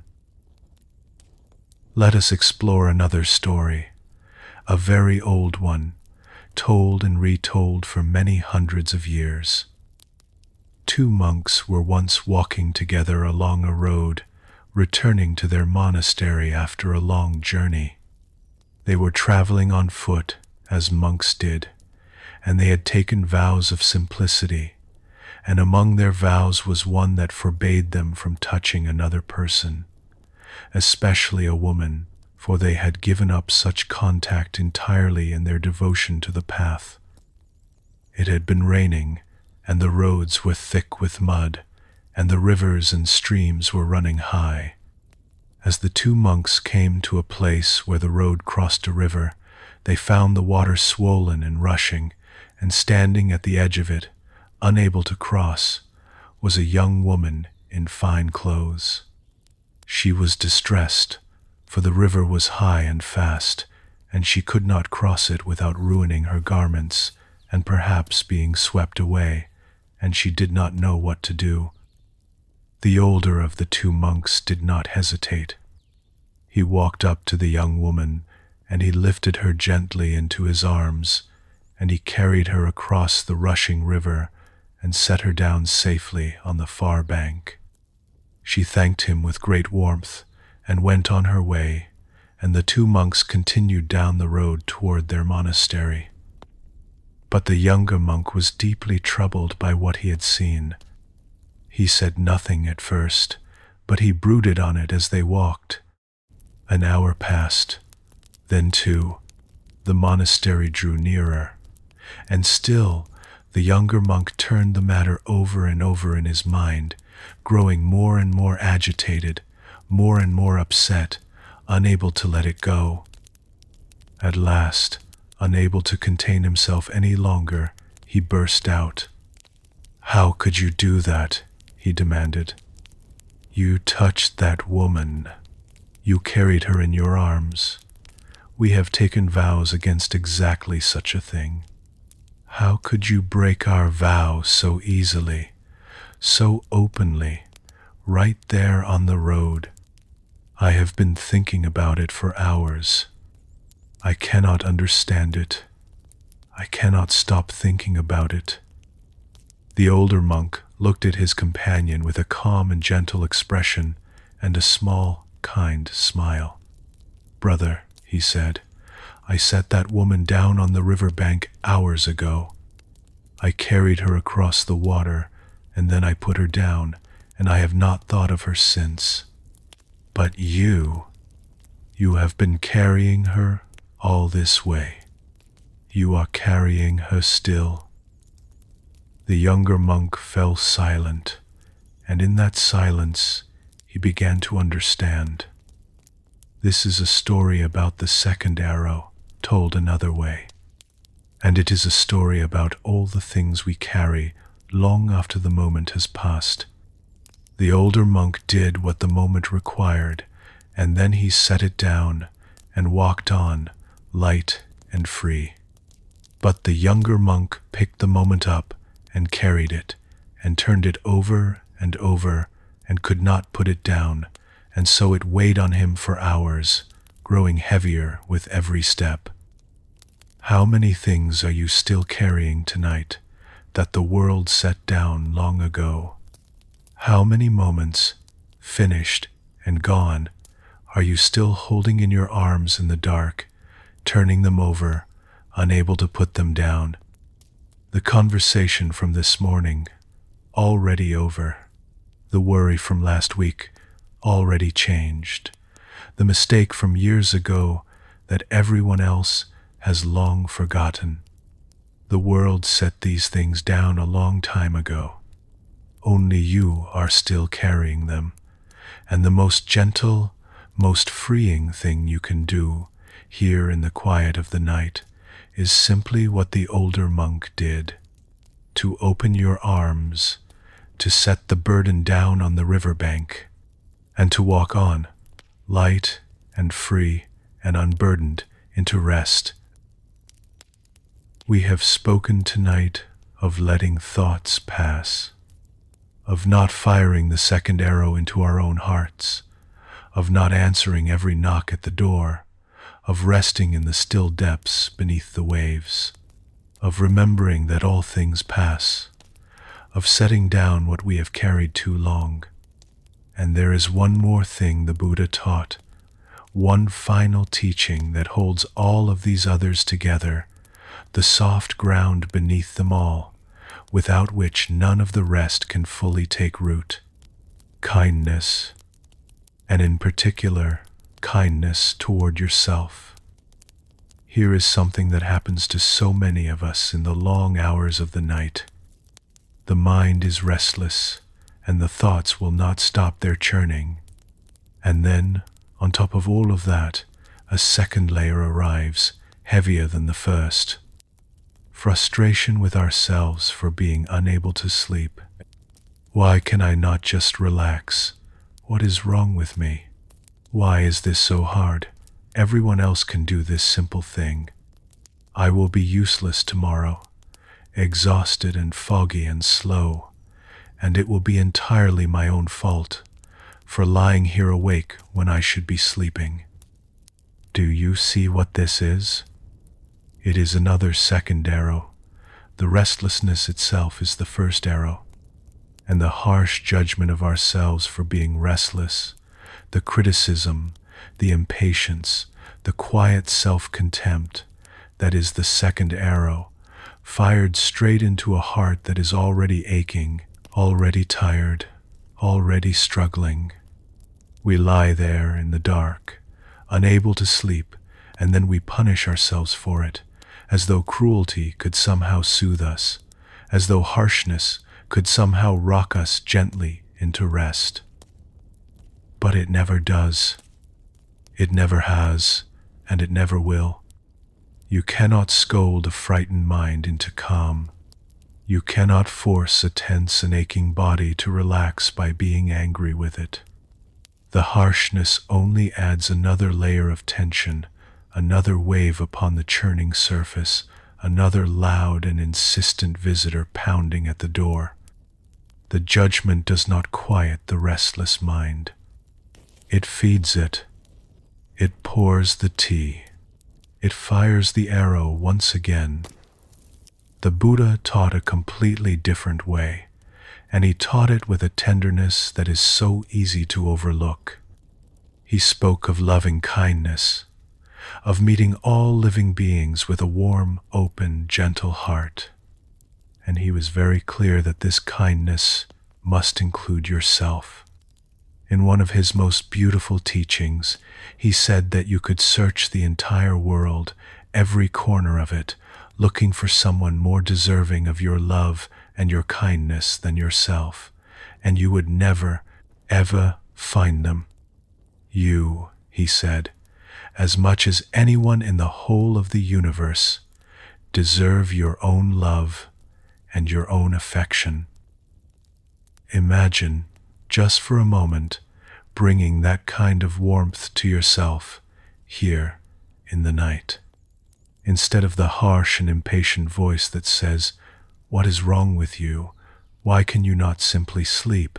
Imagine a gentler voice, the voice you might use with a beloved child who cannot sleep, frightened in the dark, or the voice you might use with a dear and trusted friend in the middle of their distress. "It is all right. You are tired, and your mind is busy, and that is hard, and none of it is your fault. You do not have to sleep. You only have to rest. And I am here with you through all of it, and you are safe, and this will pass as all things pass." This is not weakness. Far from it. It is the very deepest kind of strength there is. Because a mind that is met with kindness begins, slowly, gently, to soften. The tension it was holding has nothing left to push against. The frightened, restless, struggling part of you, the part that was bracing itself against your own judgment, finally feels safe enough to let go. And in that safety, in that warmth, in that gentle and unconditional acceptance, almost without your noticing it happen, rest begins, at last, to come. Let us explore another story. In a small house at the edge of a village, there lived a woman who had spent her whole long life being very hard on herself.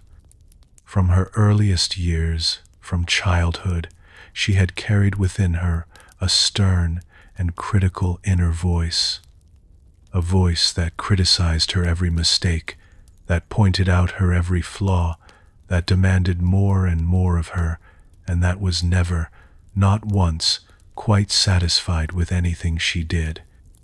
And over the years, she had come to believe that this harshness was a good thing, that it was what kept her disciplined, what kept her good, what drove her to work hard and do well.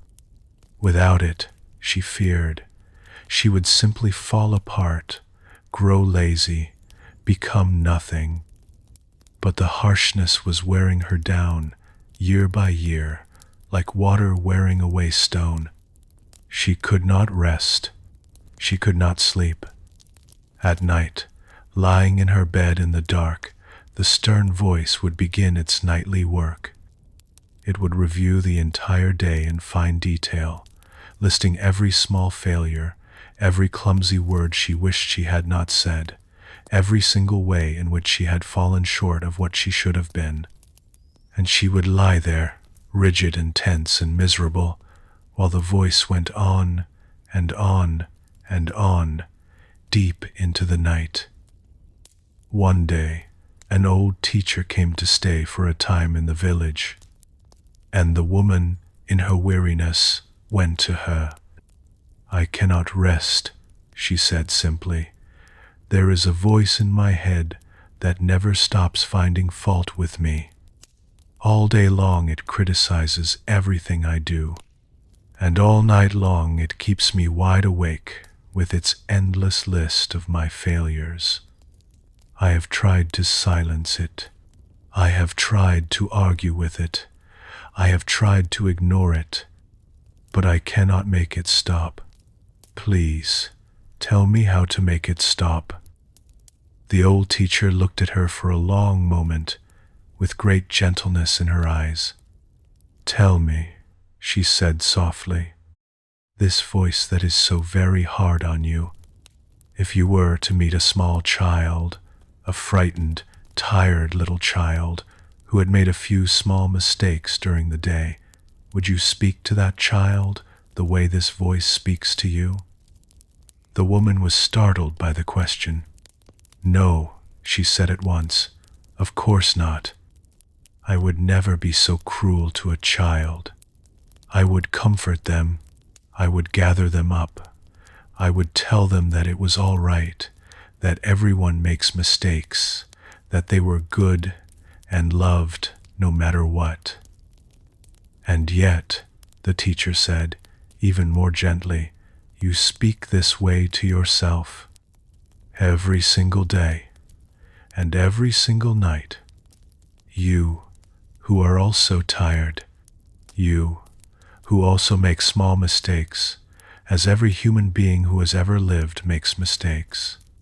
You, who are also, underneath it all, in your own way, a frightened and weary child who simply wishes to be allowed to rest.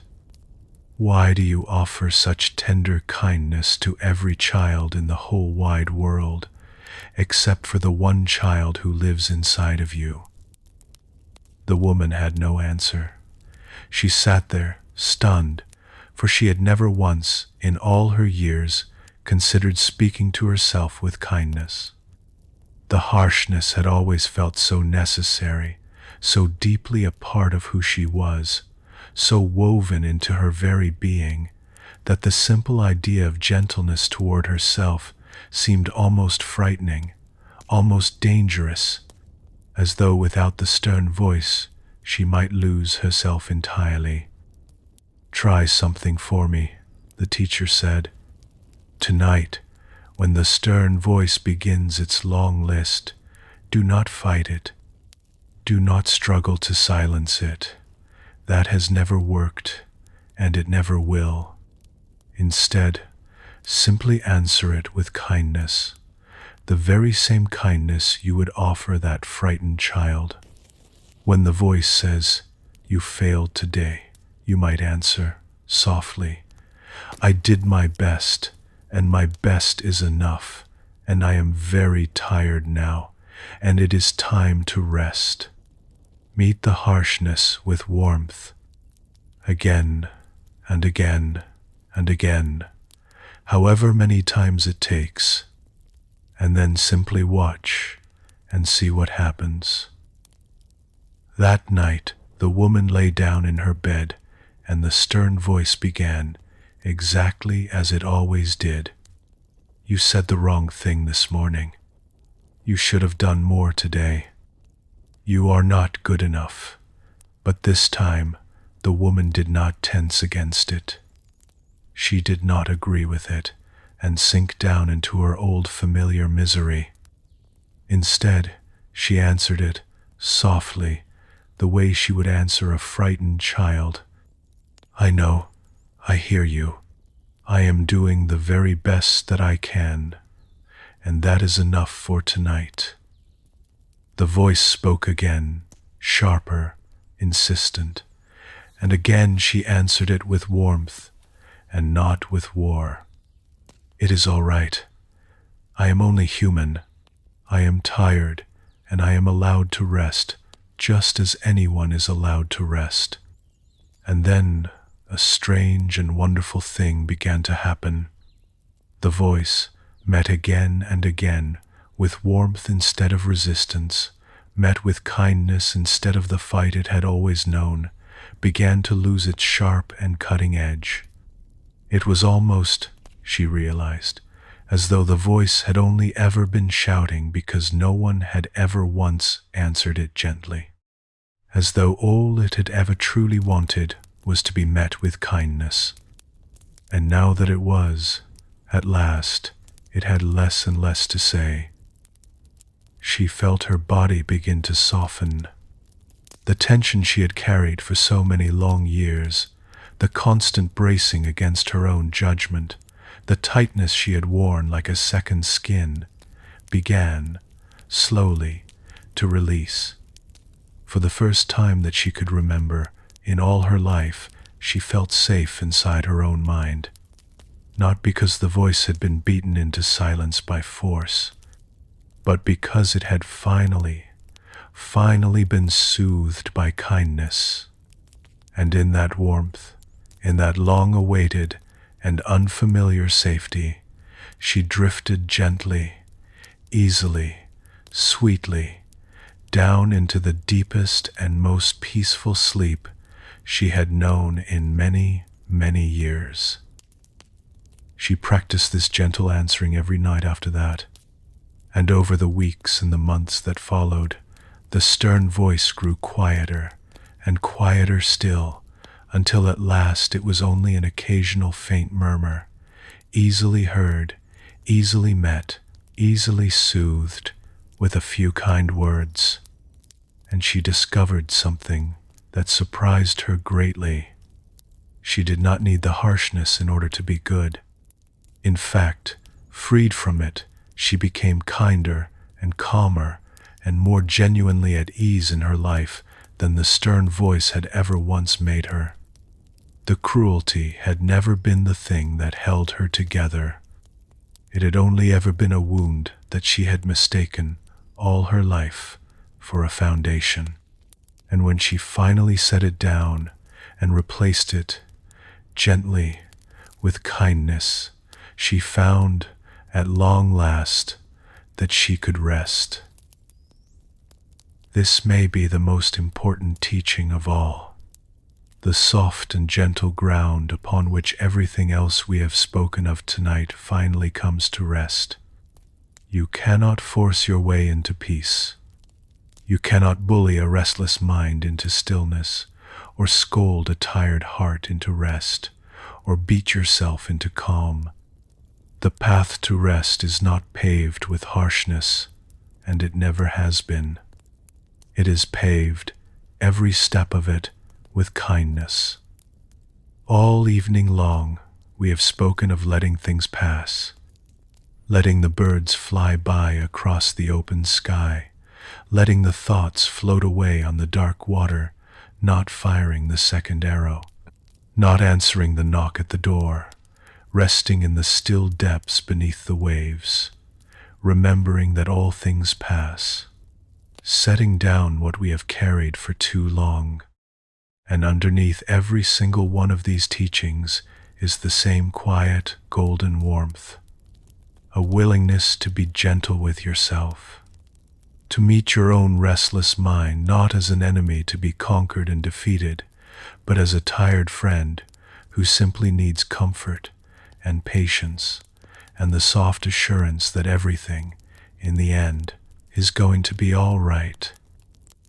So as the night grows deep around you, you might offer yourself that very kindness now. Whatever your mind has been doing tonight, however busy or restless or wakeful it has been, you might simply forgive it. It was only ever trying to keep you safe. It does not know how to stop on its own. It is doing the only thing it knows how to do.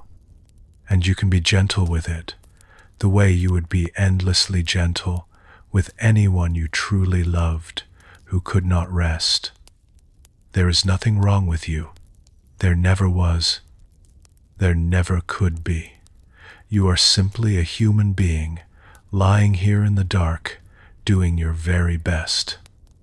And that, tonight and tomorrow and always, is enough. You are enough. Let us explore one more story before we begin to draw the evening gently to its close. A young student once came to an old teacher, frustrated and weary. "I have been trying to meditate," the student said. "I have been trying to find some clarity, some peace, some stillness in my mind. But the harder I try, the muddier everything becomes. The more I struggle to see clearly, the more confused I feel. What am I doing wrong?" The old teacher said nothing. Instead, he rose and went to the well and drew up a clear glass of water. Then he reached down and took a handful of dark earth from the ground and dropped it into the glass and stirred it vigorously with a stick. The water turned brown and cloudy and thick, swirling with mud, until nothing at all could be seen through it. He held the glass out toward the student. "Here," he said, "I want you to make this water clear again, but you must do it by stirring. Stir it harder. Stir it faster. Use all your effort, all your will, and make the water clear. The student took the glass and the stick, and he stirred. He stirred harder and faster, putting all his strength into it. But of course, the more he stirred, the muddier the water became, the more the earth swirled and churned through it, the cloudier and more impossible it grew. At last he stopped, defeated. "It is no use," he said. "The more I stir, the worse it gets. I cannot make it clear this way. It is impossible." "Yes," said the old teacher with a gentle smile, "it is impossible. So now, do nothing at all. Simply set the glass down and wait and watch." The student set the glass down upon the table, and the two of them sat together in silence and watched. And slowly, all on its own, with no effort and no stirring and no struggle whatsoever, the mud began to settle. Quietly, gently, of its own accord, the heavy earth drifted down, little by little, and gathered at the bottom of the glass. And the water above it grew clearer and clearer still, until at last it was perfectly clear, perfectly transparent, and the light shone straight through it, as though the mud had never been there at all. "You see," said the teacher softly, "the water did not become clear because you stirred it. It became clear because you finally stopped. Clarity is not something you can force. It is not something you can stir into being. Clarity is what arrives, on its own, when you set the glass down and stop disturbing the water and simply allow the mud to settle. Your mind is exactly the same. You cannot force it clear. The more you stir it, struggling and straining for peace, the muddier it becomes. But set it down. Stop stirring, and the mind, like the water, will settle and clear all on its own. It is its nature to do so, if only you will let it. There is great comfort in this image for you tonight. Your mind, after a long and busy day, is like that glass of stirred-up water, full of swirling thoughts, churning worries, clouded and restless and unclear. And the temptation, always, is to stir it, to try to think your way to clarity, to struggle your way to peace, to work and strain and force the mind to settle. But you cannot stir water clear, and you cannot force a mind to rest. All you can do, all you ever need to do, is set the glass down. Stop stirring, lie still, and breathe, and let the thoughts begin to settle, all on their own, drifting down and away, until the clear and quiet stillness that was always there beneath them rises gently to the surface, and the light of rest shines through. Before we come to our final story, let us rest for a while with something very simple, something that is always available to you, no matter how busy the mind becomes. The breath. The Buddha spoke of the breath again and again across many of his teachings, for he saw in it something quietly remarkable. The breath is always here. It is always now. It is happening only in the present moment, never in the past, never in the future. And so, whenever the mind has wandered off into yesterday's regrets or tomorrow's worries, the breath is always waiting, patiently, to bring you home. Think about it for a moment.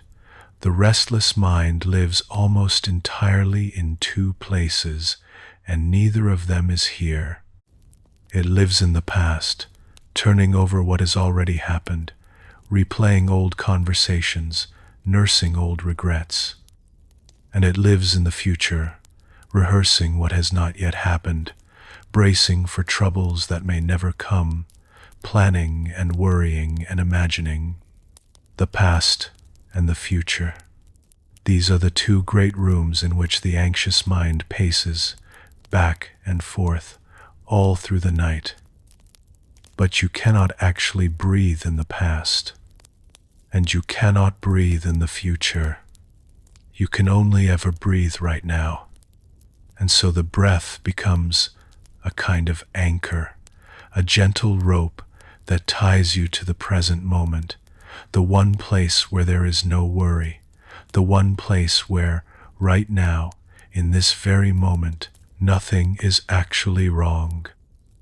This is the gift of returning to the breath, not forcing it, not controlling it, not making it deep or slow or special in any way, just feeling it, the cool air coming in, the warm air going out, the gentle rise of the chest or the belly, the soft fall, the breath moving all on its own, as it has done every moment of your life, without your ever having to remember to do it. When you notice that the mind has wandered, and it will wander 100 times, 1,000 times, that is perfectly fine. That noticing is itself the practice. You simply come back, gently, without judgment, without scolding yourself for having drifted. You feel the next breath, and you are home again. And when you drift once more, you come back once more, again and again, with the same endless patience, like a mother gently guiding a small child back by the hand. The breath is always there. It never leaves you, and it is always, always now. There is a verse in the Dhammapada that speaks to this gentle returning, quivering, wavering, hard to guard, the Buddha said of the mind, and then he offered an image.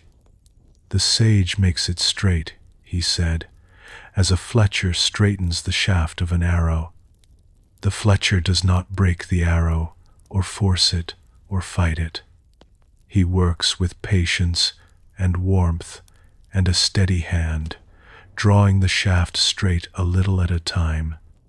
And so it is with the breath.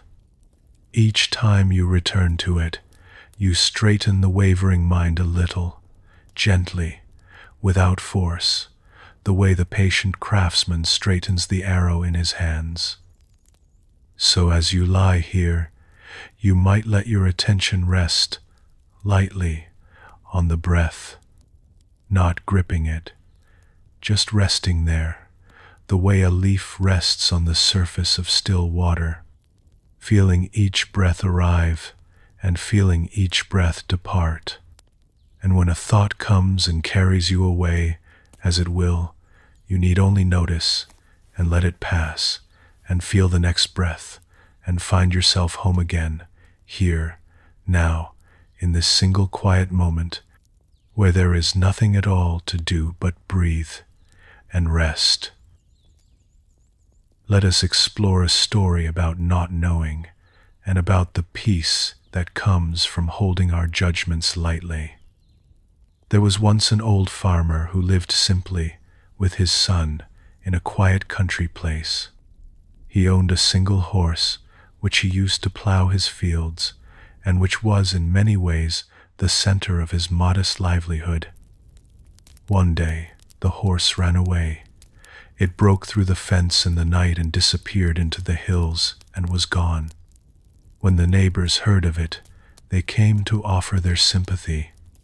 "What terrible luck," they said, shaking their heads. "Your only horse, gone. What a misfortune.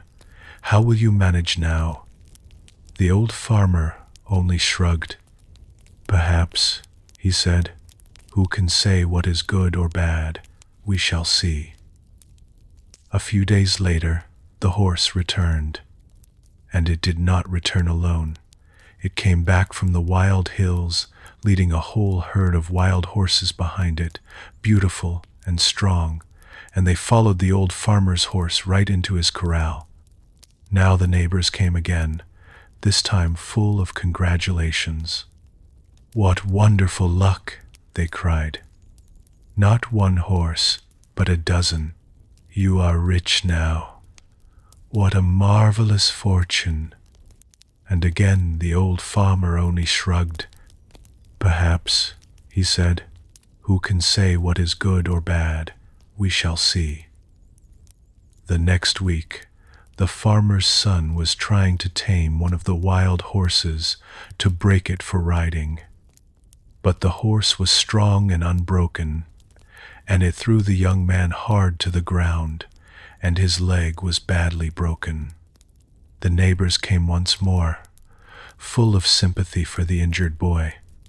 "What dreadful luck," they said. "Your only son, lame now, just when you need him most. What a misfortune." And once more, the old farmer simply shrugged and gazed off toward the hills. "Perhaps," he said, "who can say what is good or bad? We shall see." A short while later, the armies of the land came marching through the countryside, conscripting every able-bodied young man to go and fight in a distant and terrible war, a war from which very few would ever return. But when they came to the old farmer's house and saw that his son lay with a broken leg, unable to walk or to fight, they passed him by and left him at home. And the neighbors, whose own sons had been taken, came to the old farmer yet again. And by now, perhaps, they were beginning to understand. For the old farmer only smiled gently and said what he always said: "Who can say what is good or bad? We shall see." This old story has been told for thousands of years in many lands because it points to something the restless mind forgets again and again, especially in the night. We are so quick to judge the events of our lives. This is good. This is bad. This is a disaster. This will ruin everything. And so much of our worry comes from these swift and certain judgments, these stories we tell ourselves about what each thing means and what it will surely lead to. We lie awake, certain that some event of the day was a catastrophe, certain we know exactly how it will all unfold. But the truth is, we do not know. We almost never know. The thing that seems so terrible may open a door we could never have seen. The thing that seems so wonderful may bring troubles we never imagined.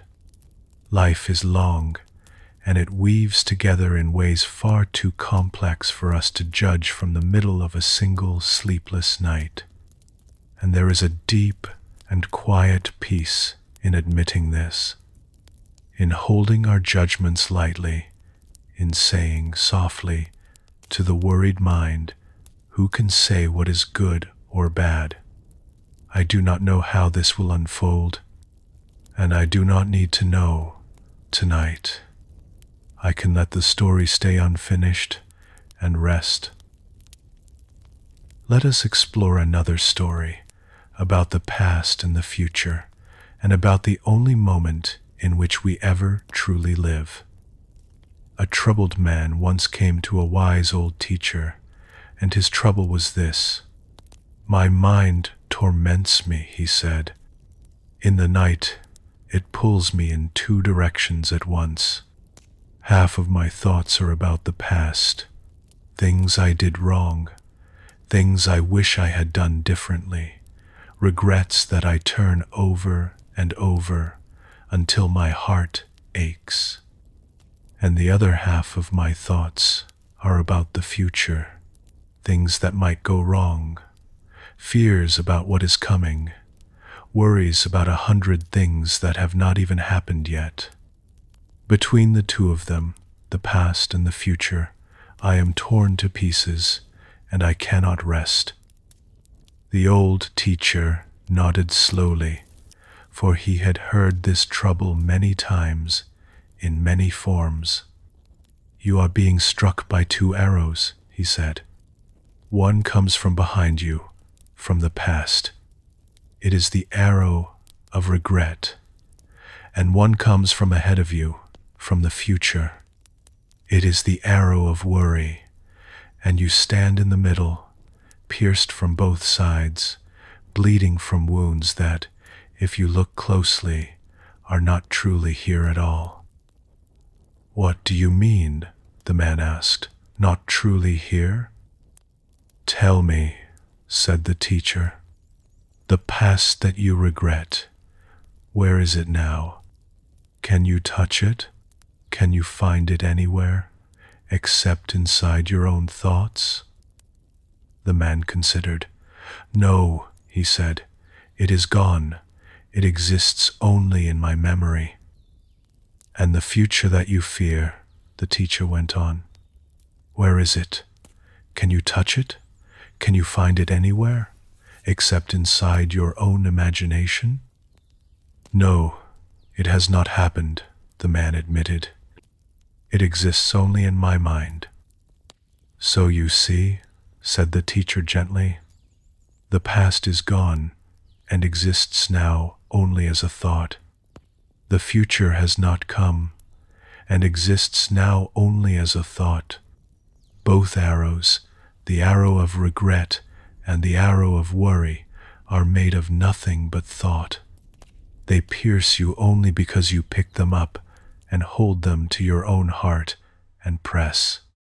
The past cannot hurt you. It is gone. The future cannot hurt you. It is not here. Only this present moment is real.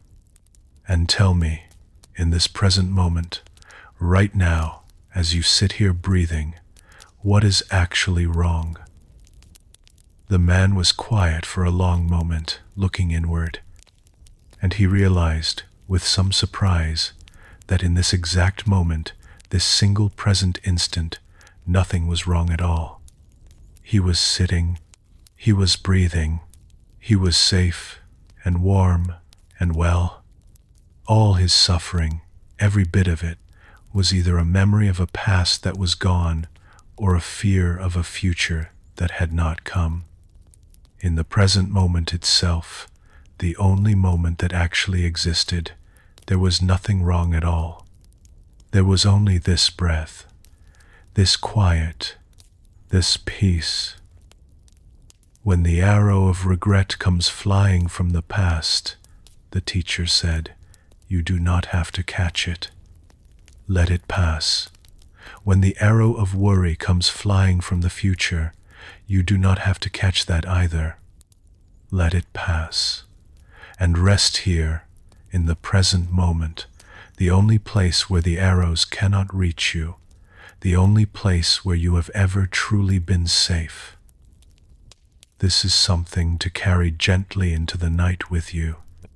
When you find yourself pulled backward into regret or forward into worry, you might pause and feel your breath and ask the simple question the teacher asked. Right now, in this very moment, what is actually wrong? And very often, lying safe and warm in your bed in the dark, the honest answer will be nothing. Right now, in this moment, nothing is wrong. The regrets are only memories. The worries are only imaginings. And here, in the present breath, there is only rest, waiting for you, as it always has been. Let the past pass. Let the future pass. And rest now in the only moment there ever is. Let us explore one more gentle story before our final one. In a small house, on a high and windswept hill, there lived an old woman who kept a single oil lamp burning through every night. It was a small flame and a simple lamp, but it gave a warm and steady light, and by it she would read and sew and sit quietly in the evenings before sleep. One night, a great storm came down upon the hill. The wind howled and battered at the little house. The rain lashed against the windows. Thunder rolled across the sky, and lightning split the darkness, and the whole world outside seemed to shake and roar with the fury of it. A young traveler, caught out in the storm, knocked at the old woman's door, and she welcomed him in, and sat him by the lamp to dry. But the young man was frightened and agitated, and he could not settle. He paced by the window, watching the storm. "How can you be so calm?" he asked her. "Listen to that wind. Look at that lightning. The whole world is in chaos. How can you simply sit there, sewing, as though nothing at all were happening?" The old woman looked up from her work and smiled and nodded toward the little lamp burning steadily on the table between them. "Do you see this flame?" she asked. The young man looked. The little flame burned on, steady and warm and golden, entirely undisturbed. "The storm rages outside," the old woman said. "The wind howls, and the thunder roars, and the lightning tears the sky. But here, inside, the flame burns on, quiet and steady. The storm cannot touch it. As long as I keep the door closed and the windows shut, the wind cannot reach this little flame, and it goes on burning peacefully through the very worst of the night." She returned to her sewing. "I am like the flame," she said, "and so are you, if only you knew it. The storms of life rage all around us. Troubles and fears and chaos and noise. But deep within there is a quiet flame that the storms cannot reach. A steady, peaceful light burning on, untouched by all the fury outside. The trouble is only that most people fling open their windows in the middle of the storm and let the wind come howling in, and then they wonder why their little flame gutters and flickers and will not hold steady." The young man sat down by the lamp and watched the small flame burning, and slowly, as he watched it, he felt his own agitation begin to ease. The storm still raged outside. Nothing about the storm had changed, but he had turned his attention from the howling wind to the steady flame, and in doing so, he had found something quiet and steady within himself, a calm that the storm could not reach. You have this flame within you too. Tonight, the storms may be raging, the winds of worry, the thunder of the racing mind, the lightning of sudden fear.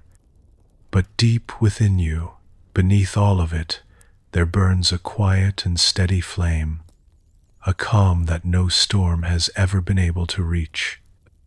And you do not need to stop the storm in order to find it. You need only turn your gaze, gently, away from the howling wind at the window and toward the steady flame within. Let the storm rage outside if it must, and rest here by the quiet flame where the wind has never once reached, where the light burns on, peaceful and warm and steady, all through the night. Let us explore a story about the kind of emptiness that brings rest. A learned professor once traveled a great distance to visit a renowned old master, wishing to learn about meditation and peace. But the professor was a very accomplished man, full of knowledge, full of his own opinions and theories, and from the moment he arrived, he did not stop talking. He spoke of everything he had read. He spoke of everything he already understood. He spoke of his many accomplishments and his many ideas about the nature of the mind and the path to peace. The old master listened patiently and then invited the professor to sit and began to prepare tea. He set a cup before his learned guest and lifted the teapot and began to pour. The tea rose in the cup, and the master kept pouring. The tea reached the very brim of the cup, and still the master kept pouring. The tea overflowed the cup and spilled across the table and ran down onto the floor, and still the old master calmly continued to pour. "Stop!" the professor cried at last, unable to contain himself. "The cup is full. It is overflowing. Can you not see? No more will go in." The old master set down the teapot and looked at his guest with a gentle smile. "You are like this cup," he said quietly. "You are already so full of your own knowledge, your own opinions, your own ideas and theories and certainties. There is no room in you for anything new. How can I possibly show you peace when your cup is already overflowing? First, you must empty your cup. Only then will there be room for something to be poured in.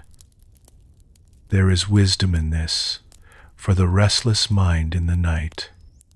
So often we lie awake because our cup is too full of thoughts, full of plans, full of opinions about how the night should go, how sleep should come, what we must do and solve and figure out. The mind is overflowing, and there is no room left for rest. But rest asks us to empty the cup, to set down, for now, all the thoughts and plans and certainties, to become empty and open and spacious. For an empty cup can be filled with quiet. An empty mind can be filled with peace. And there is a deep and gentle relief in simply letting yourself, for these few hours, become beautifully, restfully empty. Pouring out the thoughts, one by one, emptying the cup, and letting the quiet pour gently in. Let us explore another story about stillness and about what it means to be unmoved. In a wide and open land, there stood a great mountain, ancient beyond reckoning, rising high into the clouds. It had stood there for millions of years, through every kind of weather the world could offer. Summer had warmed its slopes, and winter had buried them in snow. Storms had raged against it, and gentle rains had washed it, and the sun had risen and set over it countless times beyond counting. And through all of it, every season, every storm, every passing age, the mountain simply remained. Vast, steady, unmoved.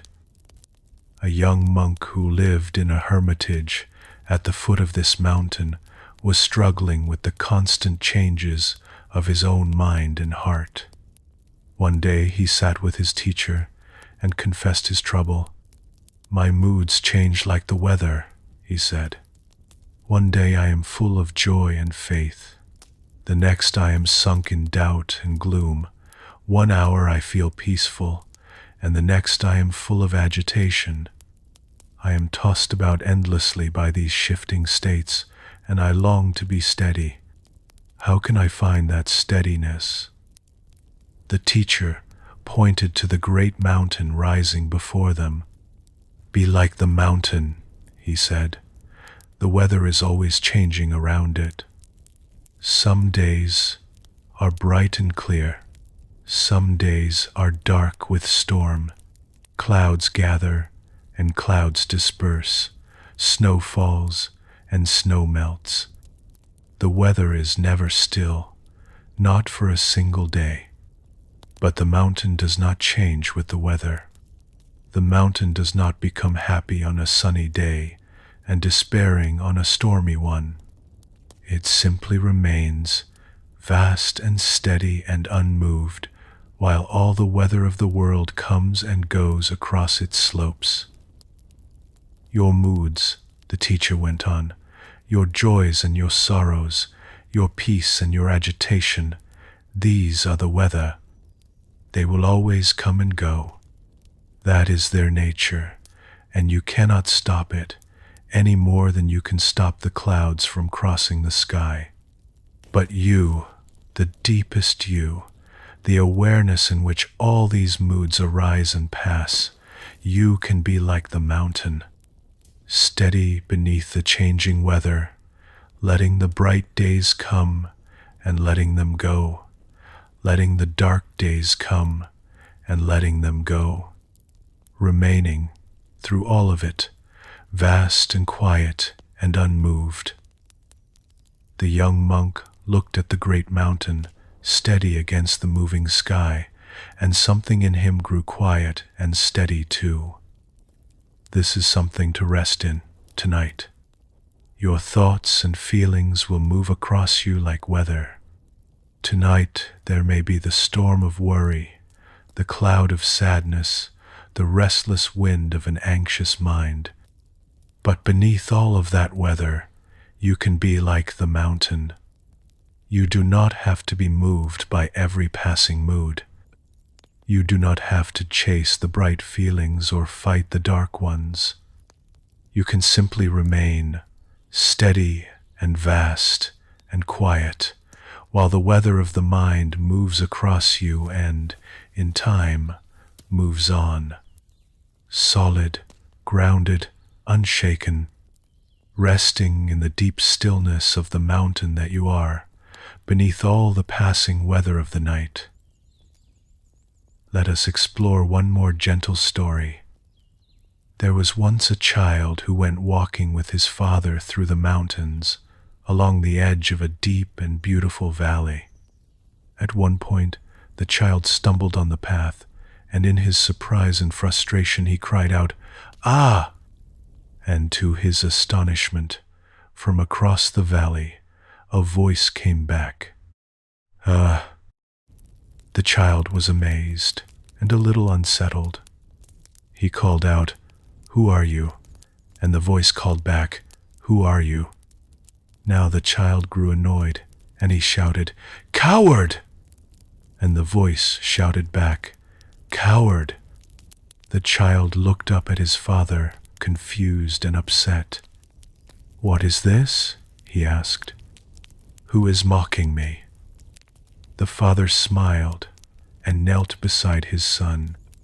"Listen," he said, and he called out toward the valley, "I admire you." And the voice called back warmly, "I admire you." The father called again, "You are wonderful." And the valley answered, "You are wonderful." "It is the echo," the father explained gently. "The valley returns to you whatever you send out into it. If you send out anger, anger returns. If you send out kindness, kindness returns. The valley does not choose. It only echoes back exactly what it is given." He paused and looked at his son. "And the mind," he said, "is very much the same. What you send into it, it returns to you. Send harshness, and it echoes back harshness. Send fear, and it echoes back fear. But send it gentleness and patience and kindness, and it will, in time, echo those back to you as well. There is something here to carry softly into sleep. The way you speak to your own mind tonight is the echo you will hear in return. If you lie here in frustration, scolding yourself for being awake, the mind echoes that frustration back and grows more restless still. But if you offer it gentleness, if you speak to it softly, kindly, the way you would speak to someone you love. Then slowly, gently, it begins to echo that kindness back to you. It begins to soften. It begins to quiet. So send into the valley of your mind tonight only what you wish to hear returned. Send it peace and patience and kindness, and let it echo gently back, softer and softer, until the whole valley grows quiet and still and at rest. And now, let us explore one final story to carry us toward the close of our long and gentle evening. There was once an old monk who was known throughout the entire land for his extraordinary, unshakable peace. Nothing seemed to trouble him. In the face of difficulty, he remained perfectly calm. In the very middle of chaos and confusion, he stayed gentle and clear and at ease. People traveled great distances, over mountains and across rivers, simply to sit for a while in his quiet presence, because something about his deep stillness seemed to reach into their own restless hearts and quiet them, the way still water somehow stills the water around it. A young seeker once came to him, having traveled for many long and difficult weeks to reach him. And like so very many before, this young seeker's mind was full of turmoil and noise, and he longed, with his whole heart, for the peace he saw shining so effortlessly in the old monk. "Teacher," he said, bowing low, "I have come a very, very long way to find you. I want to learn the secret of your peace. Tell me, please, what is the great practice? What is the profound and difficult teaching that has made you so calm, so still, so utterly at ease? I am ready to learn anything. I am ready to do anything. I am ready to study and strive for as many long years as it may take." The old monk smiled, warmly, kindly. "The secret," he said, "is very simple. So simple, in fact, that I am afraid you may be quite disappointed when you hear it." "Tell me," said the young seeker, leaning forward eagerly, certain that some great and hidden wisdom was about to be revealed to him at last. "When a thought comes," the old monk said slowly, "I let it come, and when a thought goes, I let it go." The young seeker waited. He waited for more. Surely there was more. But the old monk simply sat there, calm and smiling, and said nothing further at all.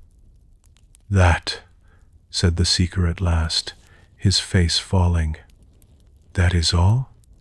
Surely there must be more to it than that. I have traveled so far to find you.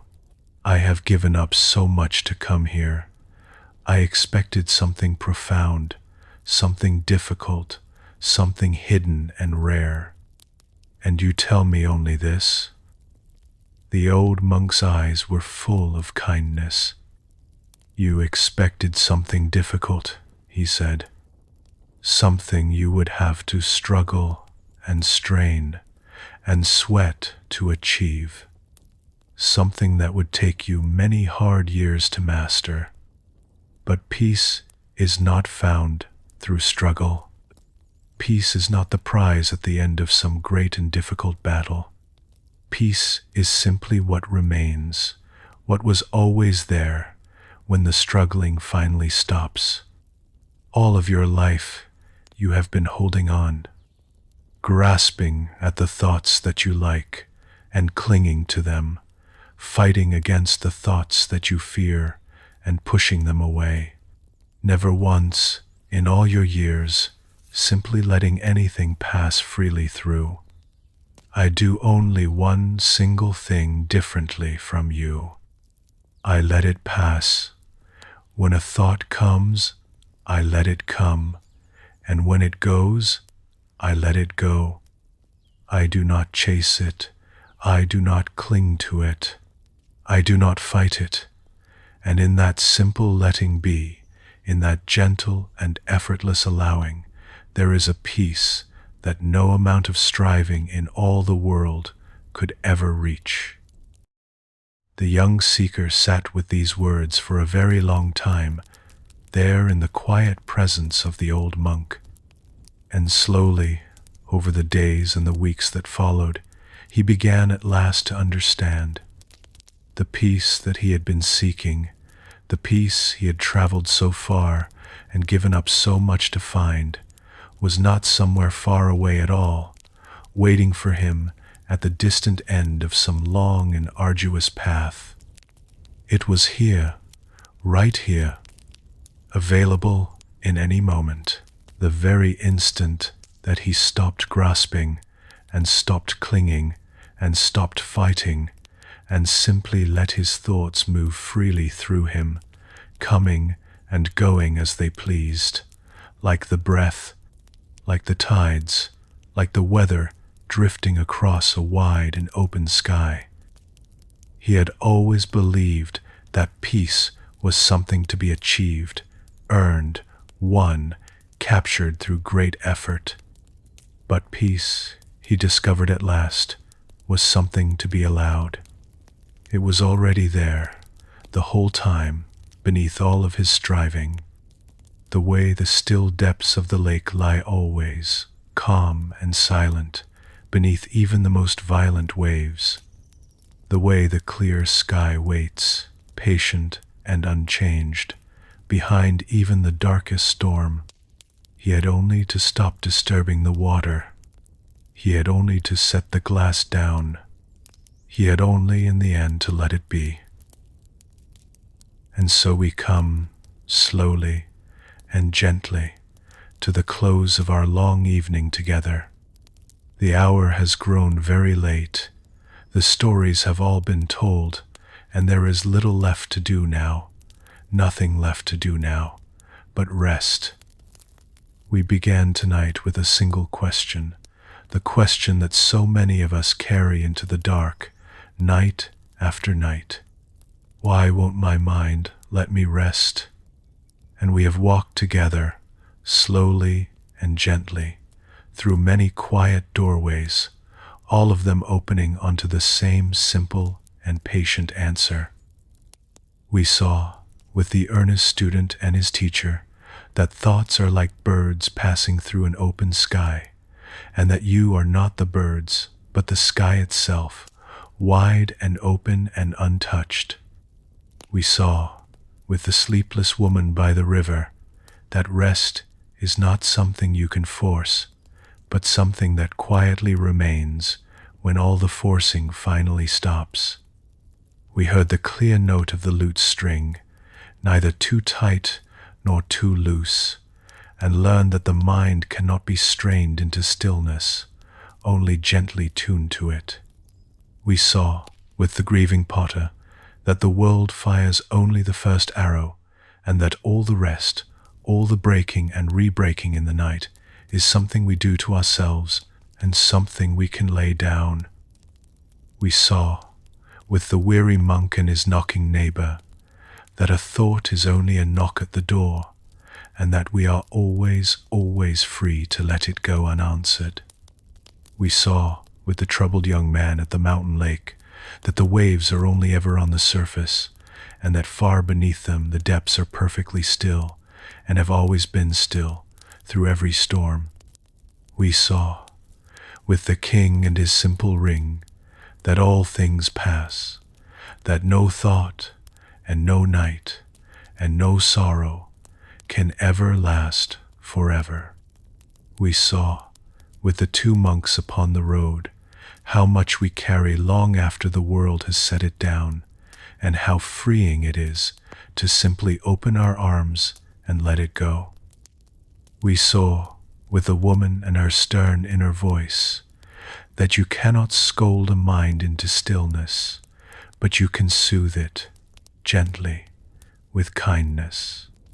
We returned, again and again, to the breath, and found in it an anchor to the present moment, the one place where nothing is ever wrong. We sat with the old farmer and his horse, and learned to hold our judgments lightly, for who can ever say what is good or bad? We saw the two arrows of regret and worry, and remembered that the past is gone and the future has not come, and that only this present moment is ever real. We watched the steady flame burn on through the storm, and knew that within us there is a quiet light no storm has ever reached. We saw the cup overflow, and learned that rest asks us to empty ourselves and make room for the quiet to pour in. We stood before the ancient mountain, steady beneath all its changing weather, and remembered that we too can remain unmoved while our moods come and go. We heard the echo in the valley, and learned that the mind returns to us whatever we send into it, and so we may send it kindness. We watched the mud settle in the glass, and learned that clarity comes not from stirring but from setting the glass down. And we heard, from the serene old monk to the young seeker, the simplest secret of them all. When a thought comes, let it come, and when it goes, let it go. Every single one of these is the very same teaching, seen from a slightly different side, approached through a slightly different door. Let it pass.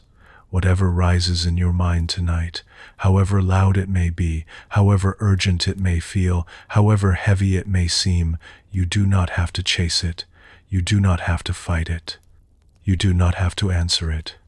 You do not have to believe it. You have only, ever, to let it pass. And in that quiet letting go, the rest you have been seeking for so long, the rest that was always there beneath everything, begins, softly, to arrive. And now, as the teachings come to rest, let us take a little time to let the body soften, gently, from head to toe. There is nothing you need to do but listen, and let it happen on its own. Begin by letting your attention rest on the top of your head, and let it soften. Let the scalp relax, and the small muscles around it release. Let your forehead grow smooth, all the little tension of the day melting away from it. Let the space between your eyebrows, where we hold so much worry, simply open and soften and ease. Let your eyes grow heavy and still, resting gently in their sockets. Let your cheeks soften. Let your jaw release, the way it never quite does during the day, the teeth parting slightly, the whole jaw growing loose and heavy and free. So much tension lives in the jaw. Let it all go now. Let your attention move down into your neck and let it soften. Let your throat relax. Let your shoulders drop away from your ears, growing heavy, sinking down, releasing all the weight they have carried through the day. Feel them grow loose and easy and free. Let the softening flow down your arms now, down through the upper arms, through the elbows, down through the forearms, and into the wrists and the hands. Let your hands grow heavy and warm, the fingers gently curling, every bit of holding draining away. There is nothing to grip now, nothing to hold. Let the hands rest, open and soft. Let your attention rest on your chest, rising and falling slowly with each easy breath. Let it soften. Let your heart be at ease. Let your belly grow soft and full, rising and falling, asking nothing of you. Let the breath move on its own, slow and gentle and deep, without your changing it at all. Let the softening flow down into your back, releasing all along your spine, one vertebra at a time, from the top all the way down to the base. Let your hips grow heavy. Let them sink down into the bed, fully supported, fully held. Let the softening flow down your legs now, down through the thighs, growing heavy, through the knees, releasing, down through the calves and into the ankles and the feet. Let your feet grow soft and warm and heavy, all the way down to the very tips of your toes. And now feel your whole body resting, soft and heavy and warm, held completely by the bed beneath you. There is nothing left to hold, nothing left to tense, nothing left to do, just the breath moving gently on its own, just the body sinking softly into rest, just this quiet holding you like the night itself, gentle and dark and kind. You do not need to remember any of this, not a single word of it. You do not need to carry the stories away with you, or recall the teachings, or hold on to any phrase that has been spoken here tonight. If something landed, if something settled gently into you, then let it stay. And if something did not, then let it go, freely, with no concern at all. The wisdom in these old stories is far older than any recording, older than any voice that could speak it, and it will be here again tomorrow night and the night after, and for as long as there are restless minds seeking rest in the quiet dark. Whatever has settled in you tonight will continue to settle in its own time, in its own quiet way. Some of it may make sense to you now, and some of it may show itself only later, in some unexpected, ordinary moment, days or weeks from now, when a thought arrives and you find, almost without trying, almost without noticing, that you are able to simply let it pass. That is the whole of the practice. Not perfection, not mastery, not getting it right. Just the gentle, patient, endlessly forgiving willingness to let go, again and again and again, as many times as it ever takes. So let yourself soften now, completely. Let your body grow heavy wherever it rests. Feel the weight of it, fully held, fully supported, asking nothing of you at all. Feel the slow and gentle rise and fall of your own breath, moving entirely on its own, the way it always has, the way it always will, without any help from you. There is nothing left to do now, nothing left to think about, nothing left to solve, or fix, or figure out. There is only this breath, and then the next one, only this quiet, only this deep and gentle moment of rest. If a thought arrives, even now, let it be a bird passing through the wide open sky of you. Let it be a single leaf floating away upon the dark and quiet water. Let it be a wave rising and falling on a surface far, far above the still and silent depths where you are resting now. Let it be weather drifting across you, touching nothing, changing nothing. Let it come, let it go, let it pass. If you are still here, still awake, thank you for staying through this long and gentle night. And if you have already drifted off, somewhere along the way, down into sleep, then rest easy. You are exactly where you should be. This whole evening was for both kinds of listener, and there was never any wrong way at all to have spent it. May your mind grow quiet. May your heart grow gentle. May you meet yourself with kindness tonight and tomorrow and in all the long nights still to come.